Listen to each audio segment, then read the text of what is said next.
Okay, welcome to the stream, you guys. It's me. It's Steve. How you doing?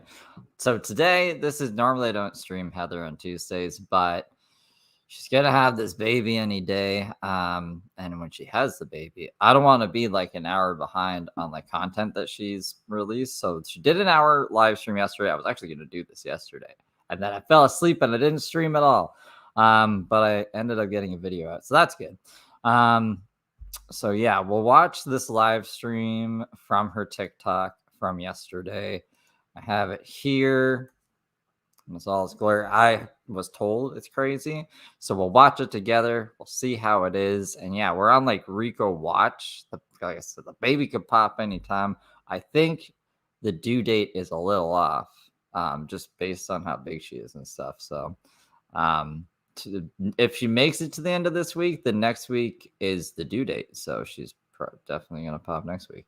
But how y'all doing, Christiane? I hope you're doing well. Cheryl, we got it's Amber Lee. We got Private. The state doesn't want to pay for the tent. Oh, for the test. I don't know why I read that as tent. Tina Marie, hope you're doing well. Marilyn Mason, good to see you. Dabby Miller, Watered Down Tea. We got Shell Sands. A Rosier. Is it Rosier? And that's just the half of it, as well as Jessica. We got everyone. Everyone's in the house here. So I hope you're all doing well on this fabulous Tuesday. We'll just get right into it. We won't look at any of the stories. The stories have been pretty short, so I'll save all those for Friday. But if she does anything big like this throughout the week, for this time only, just while the baby's about to pop, we'll watch it in real time. And obviously, if the baby does come, then I'll be streaming that. If I'm not working, then I'll be like streaming it at the time it happens. And hopefully, I'm just not. Hopefully, it's on the weekend. Who knows? But yeah, let's get into this. I don't know what to expect here. Business that you do online, there is this invisible footprint of everything that goes on. If you make a comment on TikTok and tell someone like die bitch, and then a year later it gets brought up, it's still going to be there. Even if you erased it, it's still going to be there. What will be there actually is the coding that tells coders that you went to a certain profile or it came naturally in your algorithm. So how did you encounter this content? How does she know any of this? I'm pretty sure there's lots of websites that are just gone. There's like parts of MySpace that are never coming back just because they just lost data and shit. I'm trying to think of like another website that's not here anymore, like Angel Fire or GeoCities. You think there's still a record of that shit that wasn't saved in like the Wayback Machine or something? What happens when the Wayback Machine goes away? They're not gonna be able to see this years and years, maybe 1 year later, if the company is successful and actually keeps proper records of its shit, maybe. But this is going out on a whim. Heather just thinks this is an automatic thing that happens. And, that you wrote something, what you wrote, and even when you went back to erase it. So that's all part of the electronic footprint, a forever part of the blockchain. And those are things that... the block, that's for like Bitcoin. What are you talking about? Parameters that were taken in medical and healthcare so that people could not get away as easily with fraud and things of that nature. So whatever, we have electronic medical records now. So that's even more of a reason why I'm like, how am I still out here in this tent? I live in Chicago, and Illinois has laws against, number one, not offering and providing housing to all of its citizens and residents. Number two, Illinois has laws with regards to cold weather and temperature. If it is between the months of November and April, there are a specific number of designated indoor living spaces. We also have HUD, CEDA, Section 8. This doesn't make her look any better. She's basically saying, like, I know all these things exist, but I just say they don't exist for some reason, and I don't follow their rules, so I don't get assistance from them. by choice, because if she really wanted to, she could get assistance from these places. It was just, don't be with Xavier. But she thinks, I guess, the kid is a loophole because then they'll be seen as a family, and then they'll just give her an apartment or some other place to stay. She said that a few times now, so pretty sure that's her game plan. The original game plan was extort the city and then fall back on Xavier's dad. Now they're going to present it as like Xavier's dad said the whole time that he would do this. And then when he doesn't come through, because he's not going to come through, then they're going to say, oh, the city of Chicago, help us. But I think they're just going to take the kid away, probably. I'm 37 years old and I've never, been able. Unless she has the kid in the tent, but then, like, I'm pretty sure someone will call that in. I'm pretty sure someone knows the whereabouts of her tent, and we'll make sure that someone goes and rescues that kid. But that's why I did the poll. What did I put for the poll? Oh, yeah. CPS just swoops up the baby right away. Like, if she's born in the hospital, I think CPS is taking that kid. Or tent birth, which would be like panic right away. And then, Xavier's dad gets them the place. 5%. I mean, there's a slim chance, right? It could happen. It could still happen, maybe. Able to utilize any of the housing programs that we have in my entire life. I have been able to utilize the LINK program and also the WIC program. I'm also 38 weeks pregnant, so there's that. But we have all of these programs to help people who need help. Now, I have been working in a professional capacity, which means I've been paying what, kids? No, you're going to say taxes. But when was the last time you worked? When was this? Let me see your tax returns. Taxes my entire life since I was 14 years old. Didn't they want to see Trump's tax return? I want to see Heather Gillespie's tax return. She's always going on about paying her taxes. I paid my taxes, which means I get to not be homeless. Is that what her point is? I have been paying taxes, right? 14, 1-4. Who is 14 here? How old are you guys? No, it's not hard to sign up for HUD housing, except that no lists in Illinois are open. Does she think 14-year-olds like fucking watch her shit? So for everyone who wants to be argumentative in the comments, do us all a favor. Get off of TikTok. Take all of your beliefs and feelings that you're so convicted in. Jump up on the HUD website and sign up. Please, and prove me wrong. I would. Do you think that I would naturally just be hanging out in a tent for a full year pregnant with 3 big kids waiting for their mom, confused, sad, and scared, like what's going on? When you play by your rules, maybe, and maybe to get donations, I don't know. I don't think she would get as much donations in an apartment with Xavier. I also think they would get evicted. So part of me wonders if she's just doing this all on purpose. No, probably not. And the fact probably not. Okay. That you people, some of you can still make fun when I've literally been forced. Let me tell you about the worst torture. They forced me to walk back and forth. Okay. Why does she keep saying this story too? So they walking back and forth until she was exhausted, and then she was raped, apparently. Unless it's a different walking back and forth story. Walking back and forth between the homeless place and the kids. About approximately 3 to 4 mile range from my gym to my storage. Okay, never mind. This is a completely different walking back and forth story. From the gym to the storage. I don't know if I've heard this walking back. She does a lot of walking back and forth. That's like a hobby of hers. When they would want me to go to a different place, they would curate circumstances, terrifying circumstances, like leaving bullet shells outside of my storage locker. I'm in a good neighborhood of Chicago. Bullet shells? Really? I'm not in the ghetto, so these people have been doing this to me for 4 years. After 5 days, 4 or 5 days of sleeping only maybe a half hour during the day and being forced to walk back and forth, no food, or having to steal a protein bar from like the gas station. Why are you I don't know. That does really matter, I guess, but you shouldn't be stealing. And she just walked back and forth from the storage locker to the gym. I think she's probably sleeping in the storage locker. They raped me. They offered me a hotel room, no strings attached, saying that they were the sponsors. Okay, so this is the same walking back and forth story. It's just like the places. I guess I didn't know the places before, but this is the same walking back and forth story. The sponsors have always been undercover police officers, alternating. So either it's like a person who's not at all related to law enforcement and he's having his neck stepped on, or she's having her neck stepped on for something that she's involved What is she talking about? in, and they which, when I say my case, I mean against everyone involved, against the rapists, against the robbers, against the people who have broken and entered into my home, all of that.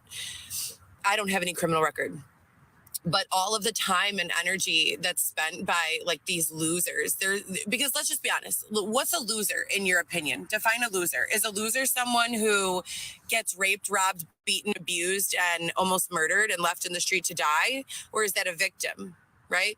Is a loser someone who goes in the comments of the victim who just got done surviving being raped, robbed, beaten, abused, having her head bludgeoned open, and is still here and still pursuing business and still applying to remote positions and still being a good mother and support system to her children and family? Or I mean, you could argue they're not any of those things. I don't think you're actually looking for work.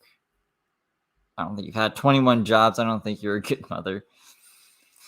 Or you would be doing the right things in order to be in a safe living situation for when this baby's born. But instead, you're living in a fucking tent with Xavier, with some homeless dick. Got homeless dick going on and drugs, and it's just a whole mess. So she's gonna be about, you guys are the losers for calling me out on my nefarious ways. So I guess, I don't know. That's the point she's making. I think that's the point she's making. would it be the person in that person's comments telling them, go kill yourself, you're full of shit, you're a drug addict, etc., and so forth, right? Who's the real loser, and how do you define loser? For any of you who are familiar with the rest of my content, I know how to do any and all kinds of business. So that's why this is clearly oppression. Drop shipping, online social media marketing and advertising, creative campaigns, modeling campaigns. That's right, Jay. Yes, every word out of her mouth is a scam. She's grifting. She's out here grifting, but she has like a baby that she's grifting, which makes it even worse because that's a human life that she's using to grift. It's like Letitia. It's like Letitia Collins. And I have been making a decent living doing things like this and crowdsourcing and crowdfunding donations. Except Letitia Collins was like running solo in a car. She's in a tent with Xavier.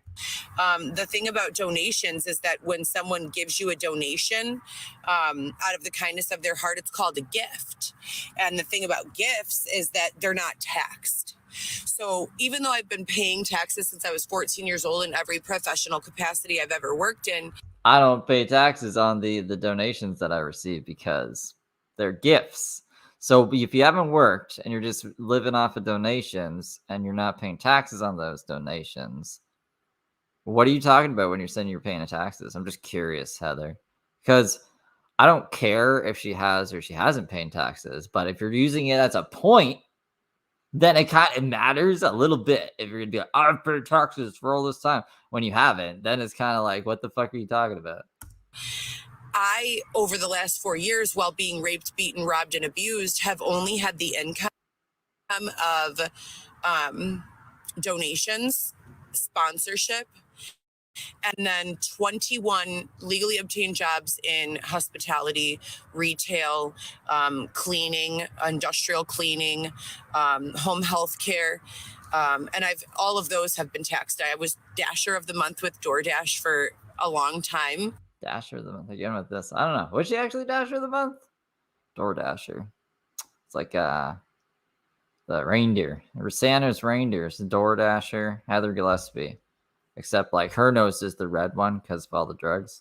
But I've been pretty much supporting myself. When I say supporting myself, does that mean I'm not getting donations? No. But I'm the one online crowdfunding and crowdsourcing, and I'm the one creating and building social medias, and I'm the one spending my time telling people, yo, why are you doing that? You're spending $17 to make one bottle of lotion, and then you're selling it for $32, but paying $7 for shipping. See, and Xavier could be Prancer because he's dainty now, right? He's prancing around. You got Door Dasher and Prancer. Does that sound like a good business move? Probably not. How can we reduce your shipping cost? I'm the one saying, what's your favorite thing to do? Fitness? Okay, cool. Why don't you build out a yoga platform? Why don't you then connect with people on an individual basis through your social media platform who also love yoga? Now you can sell to them. Don't give away the whole kit and caboodle, Heather. What are you going to sell to me when, I get this free consultation? I'm like, what can you do for me? Have you ever thought of the most basic shit ever? It could really help your business and your company. Dragon X 6500, thank you for the dollar super chat or super stick. I don't know what it is. I think it's it doesn't say. What's your favorite brand of yoga pants? Fabulous. Let's get you as, an influencer or as a brand manager for that. Or better yet, let's source those yoga pants directly from a third party and sell them Oh shit, you're right. Yeah, and she's always blitzing. I love this. I love this fucking reindeer analogy. direct to consumer. Right? I ordered these blue light protection glasses, which are supposed to be for people who do a lot of computer work. And you don't own a computer, so that's perfect. I don't know why you have those. That's what what's her face? Rhea has. It's supposed to protect their eyes from burnout or straining. And I could not sell them for shit. You guys could not sell them. People were like, I don't care. Yeah. I use my phone, but my team does my content creation. I use my phone, but I don't feel eye strain. I use my phone, but I don't want to carry these $20 glasses around with me. Yeah, I know they're cheap, and inexpensive, but I don't feel like they'd be effective. So I literally found a motorcycle swap meet. What do motorcycles have to do with blue blockers? I'm just curious. And went to the motorcycle swap meet. I don't know what that is. You're the one telling the story, so I'd have to. Maybe it's a comment. Why didn't you get a job when you had the studio? You don't know what a studio is? I don't know what you're talking about. Yeah, you're tripping me out, Heather. Someone sent me the universe. It's so sweet. Thank you. But I went to a motorcycle swap meet, and you know what I sold the glasses as, you guys? Sunglasses? Knight Rider glasses. The fuck are Knight Rider glasses? That's a TV show, right? I've never seen Knight Rider. I thought that was with the car, like the car that talks and they go on adventures together. Does he wear blue blockers? And I sold out 50 pairs. If Knight Rider, hold on. I don't know anything about Knight Rider. I don't have the right window open to be able to search. I'm just gonna Wikipedia it real quick. I think it's about a car. So why the hell would people on motorcycles care about Knight Rider? At $20 a pair, or I think I did them $15 a pair or 2 for $20 just to sell out. And I sold out more than 100 pairs of glasses in like a 3-hour period at this motorcycle swap meet. So, and people loved it. If you have a husband and wife combo and you're autumn riding, what happens in the autumn? Any motorcycle? Yeah, it's a car. It's like him in a car. Does he have a motorcycle? I don't see a motorcycle in any of these pictures. I just see maybe different cars. I don't know. I think she's lying. These are Knight Rider glasses. I don't give a shit about Knight Rider. I ride a motorcycle. Maybe get me some motorcycle Harley Davidson glasses. Do Harley Davidson make glasses? Probably not. Riders out here, anyone have a street bike or like a cruiser, a Harley or a Kingster or anything like that? Riding at night? Mopeds, BMWs, anyone? Ninjas? Well, the glasses are this. And so when you pitch correctly, it doesn't matter what you intended your product to be. You can always make the sale. And that's been kind of my mantra. So to sit here in this oppressed, who knows what the word oppressed means, in this why I hate when she does this teacher shit. Oppressed state of blockage is awful for me. I'm used to boom, boom, boom, get up. Or 6 a.m., take the kids to school, come back home, clean the house, get Oh yeah, she has a wheelchair now. She's a wheelchair from the hospital that I guess they just took, because how else would they get the wheelchair? dressed, do makeup, do hair, get ready to get on camera, find a new product, be selling, and that's what I'm used to living. That is my lifestyle. Go to the gym for an hour and a half, right? Come home, cook dinner. I don't know how to live like this. This is fucking trash. This is not living, you guys. This is fucking prison. And I keep saying, like, how is this legal? This man literally sleep deprived me. And I'm a former, so I escaped being human sex trafficking by a former relationship partner who I was with for nearly 5 years. She talking about Dylan or someone else? She definitely wasn't with Dylan for 5 years, so I don't know. I don't know who she's talking about here. I literally escaped. Like, I literally called the National Human Sex Trafficking Hotline in 2018 and 19, and literally with no money and nothing in the bank, ran away. I've never heard this story before. How the hell? Yeah, thanks, Wyatt. No, you did. She is a liar. Because how the fuck? We've been listening to Heather for a while. At least if you've been watching my channel, we've been listening to Heather for a while. We've never heard this story? Really? Really? We've heard every other one, but this one in 2018 where she actually escaped a 5-year fucking stint as a fucking sex traffic person? That's crazy. I call cap. And got away. And the fucked up part of that is that when I started selling renewable energy, because I was selling wind and solar energy in 2019, I thought that was my great escape. I thought that was reciprocation from the universe for all of the pain and struggle and abuse that I had gone through in being sexually assaulted and in being, extorted. This doesn't make any sense. Where were your kids then at this time? I was a full-time mother to my kids all the time, but at the same time, you were being sex trafficked. See how that doesn't make fucking sense?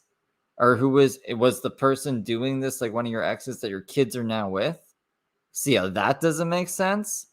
Heather, this doesn't make any fucking sense. What, like, I get she's a liar, but this is just like insulting. Like, if you're trying, who the fuck does she think she's fooling with this? Her TikTok talk. Does she just live a different persona on TikTok? I don't got a lot of TikTok lives. Like, I usually get her Instagram lives. And manipulated and groomed and coerced. I thought the universe sees how uneven this is. The universe sees that this is not fair. The universe sees, that this is not for me, my life. So the universe rewarded me with a career where I was set to make 6 figures annually. I was making about $2,000. I only worked there for 2 months a week, doing sales. That must be a long time for Heather. 2 months. I am annoyed because it's not even like a fun lie. It's just like I said, it's an insult. It's an insult to our intelligence for us to think like this jives with the rest of her narrative at all. It's annoying. And my partner was making, it's a big plot hole, she's got to rewrite this in the novel, between $5,000 and $15,000 a week. So per household, I mean, we were making money. Mama Bear, how you doing? So to go from that, I paid off a car, a Cadillac CTS, my very first auto loan. I had never had an auto loan before in my entire life. And to go from that and making that money to this and not making anything. And not only this, it's like, it's worse than this. It's like, I've always been the most kind, compassionate person. If I'm making money and you see me and you're like, Heather, I need money. I'm like, dude, I got you. This is what I'm doing. If you need help, let me know. I love to share the wealth. I love to help people, learn, especially things that I'm excited about because I just learned them, so to come. Yeah, I should pose as a helpless homeless person in Chicago and see what Heather would do for me. I'm in the comments in a group like this and see the losers. I mean, oh my God. With the eggplant emojis, those losers. That is one thing I will never be able to relate to, you guys, ever. If I'm spending my energy talking about someone, it's very, very rare. Very, very rare.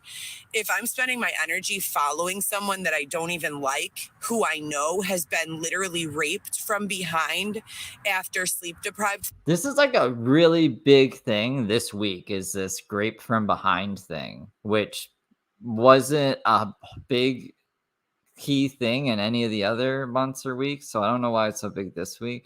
Because this supposedly happened back when she had the storage unit, right? Because now we know she's walking back and forth from the storage unit in the gym.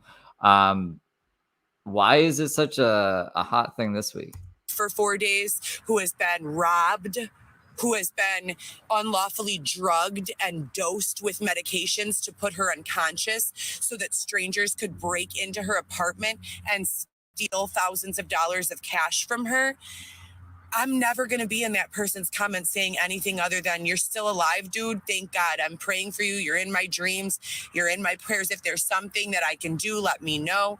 And there's tons of things people can do, even broke people. Calling, the city, and I'm very open with the city. I speak with them regularly. They know exactly where I am, where to find me, what I've dealt with, what I've gone through. I've filed hundreds of police reports. If you're in the comments, those should be the only reasons to find some sort of value in what I'm saying or to be an advocate for me. Everyone else.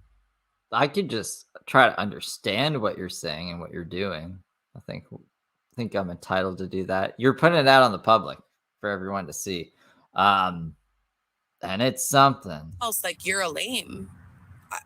I'm sorry. You have no purpose. I guess I'm lame and I have no purpose here.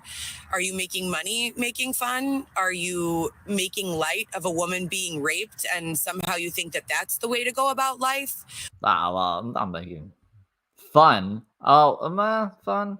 I am calling it nonsense because you make money off of saying you're graped when you're not. That's the hot one this week. Because people are like, oh, this is really sad. There's a homeless woman in a tent, pregnant.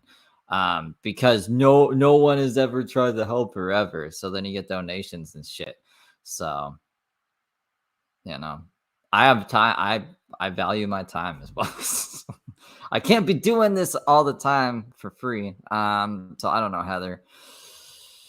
Heather. Who raised you? Can you drop your mom's phone number right there in the comments? Because I'd love to have a real honest conversation about her debt to society. For real.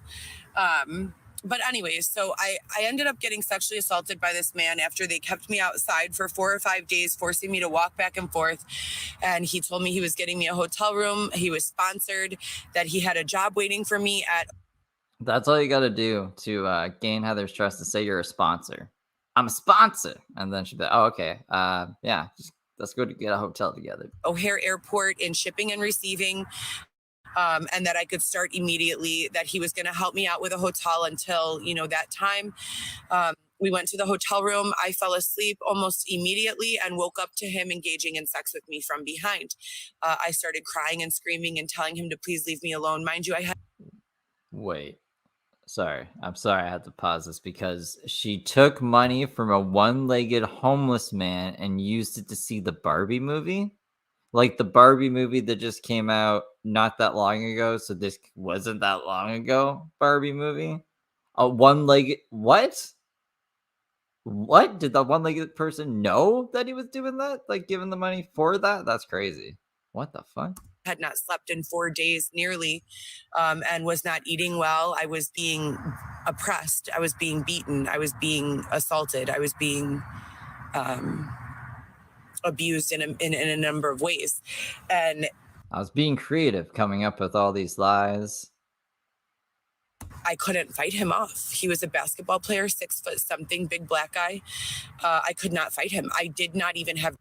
He was a basketball, like a professional basketball player? Because then if this actually happened, I would assume you'd be trying to sue the fuck out of him because you try to sue everybody else. Why not the famous basketball player? The energy to swat at him. Like I just cried and said, please don't. No. And then I just laid there like with my eyes open on this bed, just, like this, something like this. That if you guys wanted to know what she looked like, who raised you? I like you're almost saying this in the chat. Yeah, I mean, like What do we have the video of that? How do we know that that happened? That is sponsors get something back for their money. This face, that's what they get. I really need, yeah, I know. Skeleton, the one-legged man. I I'm just as shocked as you are. With tears just like streaming down my face. So fucked up that I'm still out here. Anyways, so that happened in 2021, 1 year after the show aired. And I reported it to. Well, that's beautiful. So she took the money from him and then later posted pictures at the movie theater eating popcorn, seeing Barbie. That's great. That's just great. Law enforcement, and they did nothing. And then following that, there were numerous other abuses and exploitations. I finally was told by a member of law enforcement that I was being, protected. I was put into my own apartment, a studio apartment in the direct midpoint between my big kids. I have 3 children, 2 older children who are 17 and 15, and 1 younger who is 10, and I'm pregnant with the 4th. They've lived. See, that's just sad because it's a homeless guy probably being like looking out for one of his other homeless people, and she wasted to see the Barbie movie. Like, really? With me their entire lives prior to all of this abuse beginning.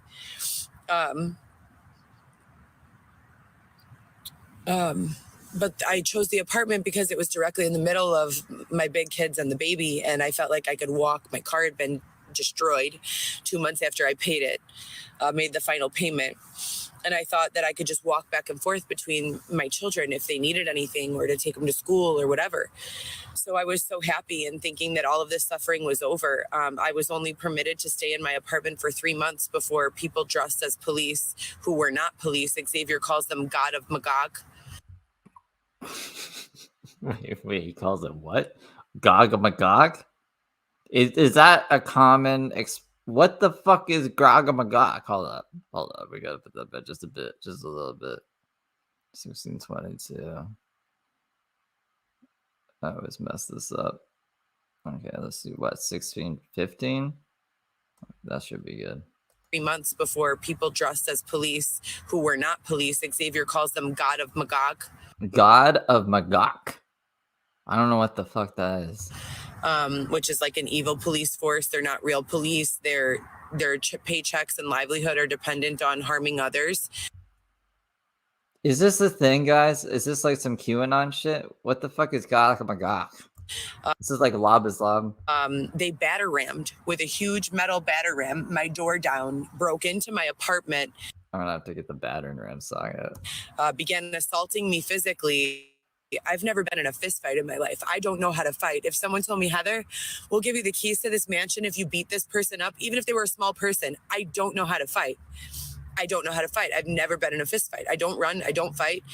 I believe words win. I believe reason and rationality win. I believe that the society that... Okay, I think she means like running from a fight. She doesn't run, but she doesn't fight. So what, she just stands there? At first, I was just going to be like, I've seen you run. You run around. Like, she runs like a dog swims in water. It's really bad. I don't know. But she's like, I'm a fitness person. Watch me run. I'm like, you run. But I think she, means running away from fighting. So if you don't fight and you don't run, what... negotiating? I don't know. I don't think Heather's a good negotiator. I want all the smoke. That's what she said in the police report. That I belong in agrees with that. And I don't feel compelled to learn how to be abusive or violent towards people. I think it's a waste of everyone's time and energy. But it is going on out here, and it's sick. Then I'm like sitting there looking at all of the things that have taken place and feeling like, well, maybe this is part of BLM. Did you guys have BLM in your city in 2020 when the COVID pandemic came? Chicago was shut down. What does this have to do with BLM, Heather? They were doing smash and grabs from all of the high-end stores and cheap stores downtown. They were dragging people out of the passenger side of their cars, throwing them into the center of the street and literally taking off with their vehicles, taking them to the south side, disabling their GPS tracking devices and keeping them in empty parking lots. You could drive down on the south side by Martin Luther King Drive and 60th or Stony Island, and there would be like big abandoned lots that were just filled, lined up looking like a car dealer with stolen cars. Police were doing nothing, literally nothing. Is this the field? There's fields of cars that got stolen during the BLM riots. What wasn't that just like was there BLM riots? I think that was just the George Floyd riots. I could be wrong. Maybe. I'm not American, so I don't know. But I think I was actually in America at the time. In Minneapolis. But she's talking about Chicago. But I found this. I have to put this on the desktop. But this is because we heard Battering Ram. I wasn't expecting to hear Battering Ram. This is Smitten Kitten's beautiful Battering Ram. Rattering Bam. I'm a wild Black Betty. Mattering Bam. Black Betty had a child. Battering Ma'am. I'm the damn thing going wild. Battering Ma'am. I'm said a word, not a mind. Battering Ram. I'm the damn thing going blind. Ram, lamb. I fucking love that shit. I love that shit. I was literally outside during that time. I had my vehicle, my Cadillac, thank God, but it was a terrifying time. And, you know, like I said, and like I keep saying, I'm pretty sure that that's the scapegoat for my psyop.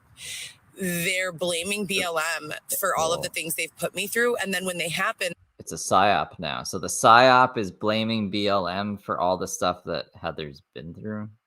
That doesn't make it. I don't think anybody's doing that at all. They say stuff like, well, how would you like to grow up in a neighborhood? Who's heard The Other Side of America by Meek Mills? I put this song on blast to everyone, especially during. I need to make it like I need to just work some things out. But so when someone donates, it just plays it automatically. That'd be a good sound. BLM. And I was telling people there's no reason. Direct quote from Donald Trump. People are dying every day over this like it's a war. I don't take a side. My goal is to stop the death, to get people to a mutual common ground of understanding. And Meek Mill says in that song, he's like, I grew up in a ruthless environment, murder, drugs, you know, all that shit happening on the corner every day. He said, if you had to walk to school and walk by bodies, you know, dead bodies, people getting killed on your way to school every day, shot and killed, you'd probably carry a gun too, wouldn't you? And I forgot who it was who does the other side of the narration, not the Daily Show, some white guy interviewer who's like big on CNN. What is this from? I thought this is Heather, just came out of Heather's brain. Apparently this was a show she was watching. Like, you walk into school and you just see dead bodies all over the place. Wouldn't you carry a gun? And why is this even going through Heather's head? I don't understand. CNN, he goes, yeah, I probably would. And they're talking about in detail, specifically that song and the entire campaign for that song, how there are these underserved populations where rape, robbery, break-ins, bludgeonings, all the things that they've put me through have gone on for decades, you guys. Not just. So this was like, I can use this for my narrative. See, it does happen somewhere. So I'm just going to say it happens to me in the good part of Chicago that I tell people that I'm in. Not the bad part, the good part. So I'm just very unlucky. The most unlucky person on the planet. Like, I've been going through it for 4 years. These people have been living through this shit for decades of the police not coming into their neighborhoods. They won't answer the phone. They won't show up. So we're imprisoning these groups of people in the masses, and we're doing so for not dying. So we've put together a protocol of, if something bad happens, you call the police will respond. Yeah. That's a pretty good protocol, right? We can't do a 420 break yet. We're only like 38 minutes in. We're not even halfway in on this video. And it's just the one stream. If we make it to an hour before the stream's out, we'll do one though, for sure. What if they don't? And the internet and technology and TikTok and Instagram and these live feeds, you cannot you cannot censor my live feed, because if it's live, it's live. So more and more people like myself, who am I? I'm a nobody, right? But we're making these realizations and then we're speaking them out loud. I have 168 people listening right now. I don't know. I don't call the cops on the regular. I'm trying to think if I've ever called the cops, to be honest. So I've never thought of them not responding because it's their job to respond, right? Have the cops ever just not responded to you guys? Like, is that the point if you're live streaming everything? It's like, if I'm live streaming it, then if the cops don't respond, then at least the world gets to see the crime. That doesn't make sense to me either. So does it suit the purpose of someone trying to imprison an entire demographic of the population to have people like myself saying, yo, what the fuck is going on out here? There are women who are being sexually assaulted and calling 911, and 911 never comes. And now I'm one of those women. You know, now I'm one of those women. No, they came and you yelled at them and you threw a bag at them and they said, I need to ask you some questions. And you said, no, I'm not going to answer any questions. They're like, we need to in order to catch the fucking guy. And you're like, no, like, take the sheet and get out of here. And he was like, what the fuck? Same with the tire iron thing. Well, not the same, but pretty much the same. Like, the computer wasn't working. Then when they came back or they asked you to come back, you're like, no, I don't want. So that you can press charges on that. The cops have responded every time. And then we get to see you talking to the fucking cops, like the cop that you fucking gave the narrative to when he came up in the tent because you're screaming in a park that had kids in it. When you call the police and they're like, what do you want us to do? Like, what? That time at McDonald's, like when you called the police. I've called the police, I think, a couple of times in the tent as well. The FBI, 311 a bunch of times. So she can't say that like the law enforcement and all these people don't respond to her. They do. Reluctantly, they do. So I don't know, what the future has in store for me, and all of this oppression and violence and serious, abuse. It has definitely had its impact, both positive and negative, mostly negative. I'm literally forcing myself to go for toxic positivity when I try to pick out the positive, effects of this.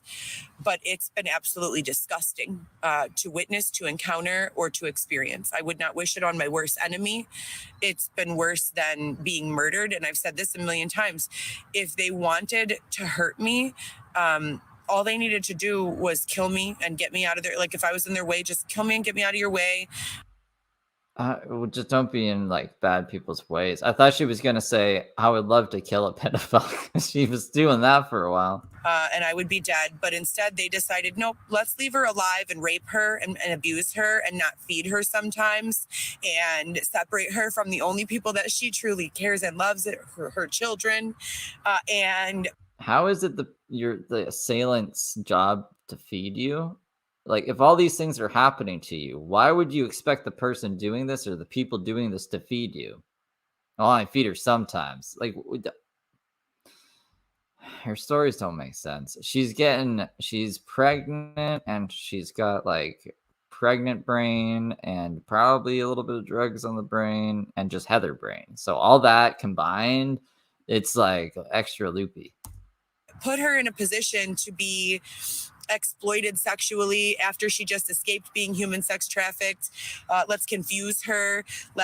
Yeah, I still want to know more about this fucking escape in 2018 where you're supposedly raising the kids at the same time. That's a feat.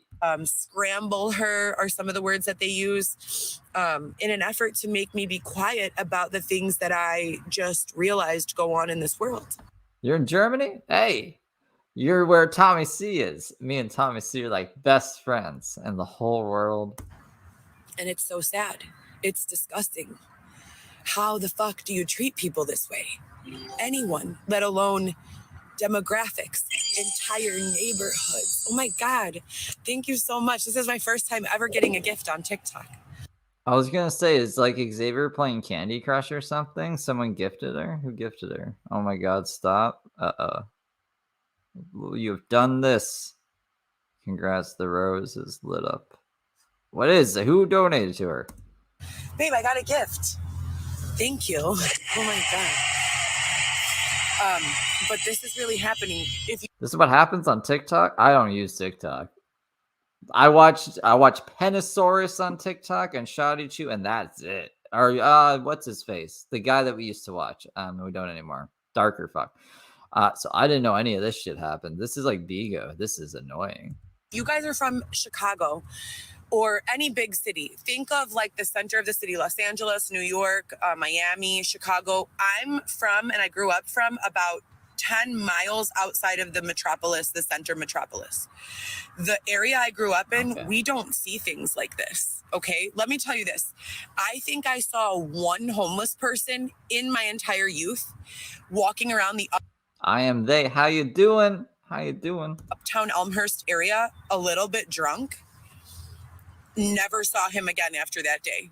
Never saw such a police response to take a person off the street. You can't be homeless in those neighborhoods. You cannot be anything other than on your best behavior in those neighborhoods. So, of course, all of the homelessness moves to city center because it's the only space for them to go. And then that brings problems of its own because now you have congregating minds who are all, well, let's think about it. If you have nowhere to sleep, how do you sleep? Yeah, let's think about it, guys. If we have nowhere to sleep, where do we sleep? You gotta sleep standing up, sleep sitting up. A lot of them don't. What happens to you when you don't sleep? When I don't sleep, I am a cranky, mean, awful person. I've slept like on the bus before and stuff. You could sleep somewhere. You could sleep somewhere. Like my kid can wake me up, who I love more than the earth, and be like, Mom, can I have a peanut butter and jelly? And I'm like, I'll be right there. 5 Help! Help! Stop! Help! And that's the same fucking voice she's doing. more minutes. Like I don't even, like, it takes a lot to get me up unless I've had my correct amount of sleep. I am awful to deal with. These people are walking around here straight zombie style, you guys. Not sleeping for like a week or two. Oh yeah, there's been this mouse story arc in the stories where she's like, they sent a mouse into the tent to steal her fucking novel or harass her, and she thinks she's gonna go into labor because of the mouse. So like I'm interested to see what she's gonna say about the mouse here. So what happens? What do you have to do after the coffee stops working? After energy drinks stop working? What's the next step? Some sort of stimulating drugs? Drugs that stimulate? Uh-oh, Heather, don't sell yourself out here. Where are you going? What kind of territory are we getting into here? So now you're taking drugs to stay awake, to stay stimulated or whatever, and you start to lose your ability to make sense of things. Now you're walking around the downtown area, fucked up as hell, super high, confused, alone, sleep deprived, probably haven't eaten, and we lock these people in prison for this. So she's making it sound like this is the only option for lack of sleep is to start doing hard drugs and walking around the street like a zombie until you get arrested. I'm pretty sure there's other things, more productive things you could be doing with your time. And you could probably find a place to sleep. James Soroka pulled it off every night. And he is not smart.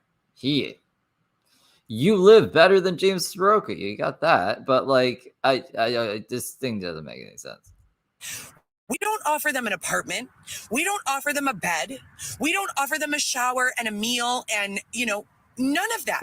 We put them in prison. So we close our eyes while they can't sleep. We close our eyes while they are rejected by their environments. We close their eyes while they do drugs to stay awake. We even close our eyes while they lay on the sidewalk vomiting and covering themselves in their own fecal matter. I've seen it 5 or 6 times. Do we want to look at that? I mean, like, yeah, there's a homeless problem, and there's a bunch of different reasons for that. It's drugs, mental illness. But Heather is an interesting case, mainly because, as she states a bunch of times every fucking day, up until 4 years ago, she managed to get by, and she did have a family and kids and somewhat of a life, and was able to actually like cook sugar daddies that at least had fucking apartments, and she was on like drugs that weren't whatever the fuck she's on now. So what happened? Like, how did we get here? How the fuck can we get out of this? That's what makes me think like it's somewhat orchestrated. Like she knows what she's doing. Otherwise, like what the fuck happened? Like what snapped? You know, I don't know. Maybe one day we'll find out. Not today, but maybe throughout our journey. Downtown in one of the most prestigious zip codes that we have in Chicago, where people are passing stores where they sell purses for tens of thousands of dollars. A block down, there will be a man or a woman unconscious, covered in their own feces and urine. And we just step around them and we just keep walking. And they just lay there until they wake up, and then they start the whole process again. And we allow this. It's America. It's called living in a free country. You can do whatever the fuck you want, which means you can be self-destructive. So as bad as that is, you can't like control what a person does. And you even said you end up putting them away in jail if they're causing a ruckus or dealing drugs. I know if you're in possession of drugs, you can go to jail.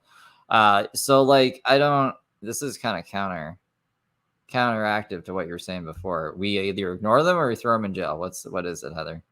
There are people not like me who have known that this goes on for a long time. I just found out. That's the truth. You can call it naivety. You can call it ignorance. You can call it whatever you want. I just realized that the world is like this, and I am not like that. I wrote this post when everything was going on just after the reality show aired, you guys. And it was about being a giver in a world of takers. If I have, an apartment, if I have $30 and I met someone and we got along all right and they were not violent or weird, I would invite them back to my family dinner table if they needed food and had no food. I would use the $30 I had to make and I have done this before, to make a big tray of mustacholi with meat sauce, salad, and garlic bread. And I would literally invite these people to break bread in my home. And then you wonder why there's people trying to break into your home because you're just letting homeless people. I mean, like, if we're to believe this story, I don't even know if I don't believe it really. But let's just say, like, she was doing this. That's a good way to get your house trying to be broken into. I would give these people meals and send them home with a doggy bag. That's how I was raised. You say, please, you say, thank you, you say, you're welcome, right? Even if you hate someone, you still say, oh, okay, great. You don't hang out with them. You don't need to be fake with them, but you're respectful to them. What is going on? We have people dying in the streets, and Chicago's not the only place. What's that place called, babe, in LA? We also have people dancing in the streets. That was a song. There's a place called Skid Row. She didn't know the name for Skid Row.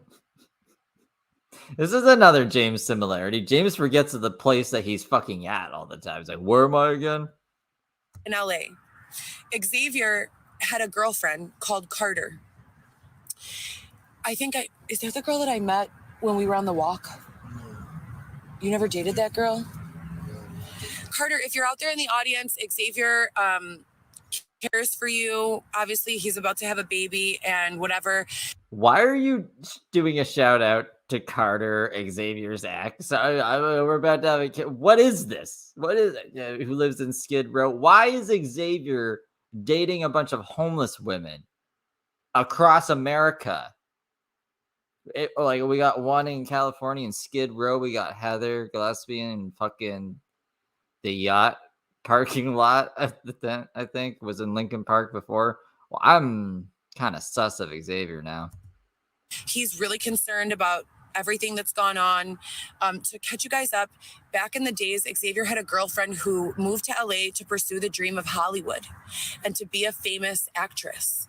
And like so many others, she was discarded by Hollywood and abused by some famous, who knows, maybe they were directors, maybe they were producers, or maybe they just lied. Because that's another thing I learned over the last 10 years. Tons of people who you think are rich and famous and successful and all And cops, they're just fake, right? this stuff are well-to-do. They're not. They might name drop and know like 2 or 3 people who are. They're not. And they use that to like skate on a lot of fucked up shit. So this girl that he used to date moved to LA and ended up on Skids Row with no money, addicted to heroin. Heroin? Babe, she was doing heroin? What are we doing here? We're just doing a comparison to be like, look, I'm not as bad as Carter. Okay, guys, it could be worse. Like we could be in Skid Row and I could be Carter on heroin. Is that what we're trying to do here? Not heroin, addicted to crystal meth on Skid Row. Why crystal meth? Because that is a stimulant. So Did you think heroin was a stimulant for a second, Heather? she's there terrified. Can you even imagine? She is there terrified, going to pursue her dream of being a Hollywood star, running out of money, having nowhere to live, and having to go to the Skids Row where people are taking. Okay, I was wondering why you guys were putting skids. I just heard skids. Okay, why she keeps. Oh my god, this is just. I can't believe. Yeah, I don't know what's happening here. She has to know it's Skid Row, right? Does she just live in this little Chicago bubble? She literally like doesn't think of the world outside of the tent. It's insane to me. Taking medicine in the form of street drugs to keep themselves awake because they're afraid of what people will do to their bodies while they are asleep. Is this your justification for doing drugs, Heather, because you were put in the same situation? Is that the point of the story? And we have the money, the technology, and the resources to put every single one of them in their own home. But we don't. It's fucked. It's sick. It's fucked. It's so sick. Are you fake crying for Carter, Xavier's ex, who lives in Skid Row? Because that would be very strange. The amount of money that has been spent in the mishandling of all of the things I have observed in the last 4 years, they could have bought me a couple houses for my family and I, and I'm not even asking for that. I'm asking for them to get out of my way so I could buy my own house. Who is she saying wasted all that money that could have bought her houses? I want to buy my own. Like they? Own house, I want to have my own. I'm smart. Last night, a fucking mouse broke into our tent. I'll show you. Babe, show them the hole. We're almost at the halfway mark, and we're almost at an hour. So after the mouse, we get the little mouse walkthrough. We'll take a smoke break, and then we'll finish this out here. What the fuck? Yeah, you. It's you. They. The mouse broke in. I love how she's always saying like they broke in the door, the ceiling, like there's a ceiling and door to this fucking tent. Can you guys? Oh, I see that actually. Here, I'll zoom in for you guys. Look at this. That's the hole that the mouse broke in through. He did a very good job. Just the right size for a mouse. See that? So I'm afraid of mice. Like, you don't understand. I know that sounds weird and funny. Mice and fish, I'm afraid of both of them. Are you kidding me? What about scorpions or spiders or snakes? I bet she'd just be playing with scorpions, spiders, and snakes. But if a fish flopped around in front of her, she'd be like, "Ah!" And then a mouse would run up, and then she'd fall down a cliff. And what is this? I don't go swimming in lakes because I'm afraid of the fish. I love to swim though. I used to be a I can't even judge her for that. Competitive swimmer. Okay. It said my live contains themes that are not suitable for children. But the fucked up part, you guys, children Children are our future, and they're going to be the ones who solve all of these problems. Not your problems. Your broadcasts aren't supposed to be for kids. But how can they solve them if they don't know they exist? Somebody come up with the theme for a children's book to teach the children about what's going on so they can be creative problem solvers and not be traumatized by the truthfulness of what's happening. Heather wants kids to be taught about like her situation in school so the kids of the future can come up with solutions for it. This is insanity. Heather is crazy. These are going to make for some good shorts. But what the fuck, Heather? What? All right. Let's take a quick smoke break. A quick one. We'll do a quick one. I don't even think I have any animals. I might. Hold on. Let me just see. Wait. Oh, actually. It might be in here. I don't know what the animals are. Maybe I don't have any animals. Did I lie to you guys? I might have just lied to you guys. No, I do have some animals. Here we go. Uh-oh. I don't know where to put them, though. Put them over here. So, yeah. Give me 1 second while we go on a quick smoke break. On the world today. Oh, it's puppies. Here you guys go. Here's some puppies. I have to turn that off. Share that.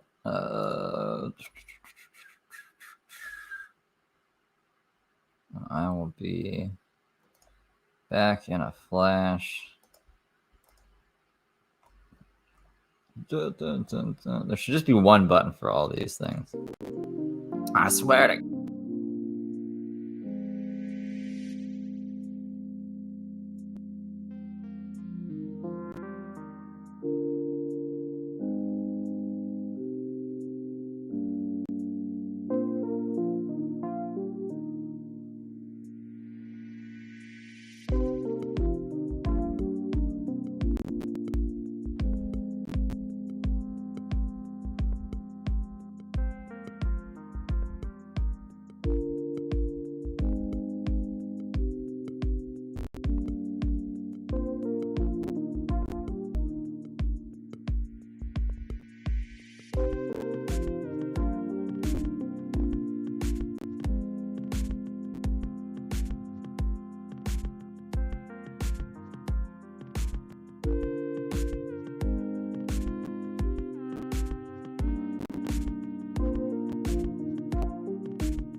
All right, I'm back. I'm back. Maybe I shouldn't be back right now. I'm going to cough my brains out. Look at these dogs. Look at these beautiful dogs. Just dogging it up, living their best life. Oh my gosh. Okay. What the fuck am I trying to do? I gotta pause that. And let me grab the right one here, and we'll jump back into things. Bada boom, bada boom. But anyways, I'm afraid of fish and I'm afraid of mice and bugs. This this mouse was about 3 feet from my face. I'm laying right here asleep. I'm very pregnant. I'm laying right here. My head's right here. This is my bin with my clothes. This is all the stuff I've ordered for my baby that I'm about to have. I keep it in plastic so it doesn't get weather damaged or anything. Xavier's bin is over there, and his keyboard for when he's making music. But I wake up and I look over and Xavier is like sitting by the door, you guys, like this. The door, the flap of the tent, the entrance, the hole, the zipper, the door. Like, I'm like, what is going on with you? Why are you rocking and like making that face? What is happening? You know how your animals or your dogs or whatever like have intuition, and when something bad is going to happen, they start acting up? That's what Xavier is doing? He's like a dog now. That's how I felt of him. I'm like, babe, why are you awake right now? It's 2:40 something in the morning. You're rocking back and forth in front of the door. Your eyes are the size of silver dollars. What is going on? I sit up. I look this way. I swear to God, I start screaming, I jump up. There's a mouse inside of the tent, just staring up at us. It was only like this big, but it was terrifying. Xavier goes, I'm like, get it out, open the door.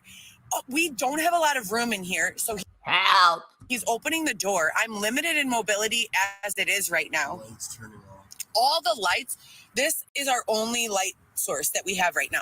Nah, this is real. She showed us the hole, the mouse hole.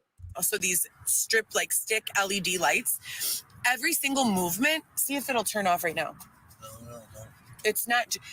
Every single movement of wind or any type of shifting of anything is causing them to like short circuit. What a fucking problem to have. Oh no, the lights, the aesthetic lights that are completely unnecessary are short-circuiting. Use it to zap the mice. Make like an electric fence. So it's like a real fucking live horror film. It's the lights are going on and off. We're screaming. He's trying to get my mace. What? Like the spray? Or a medieval mace? I'm assuming the spray. He's trying to get my mace out of my purse. Why are you doing that?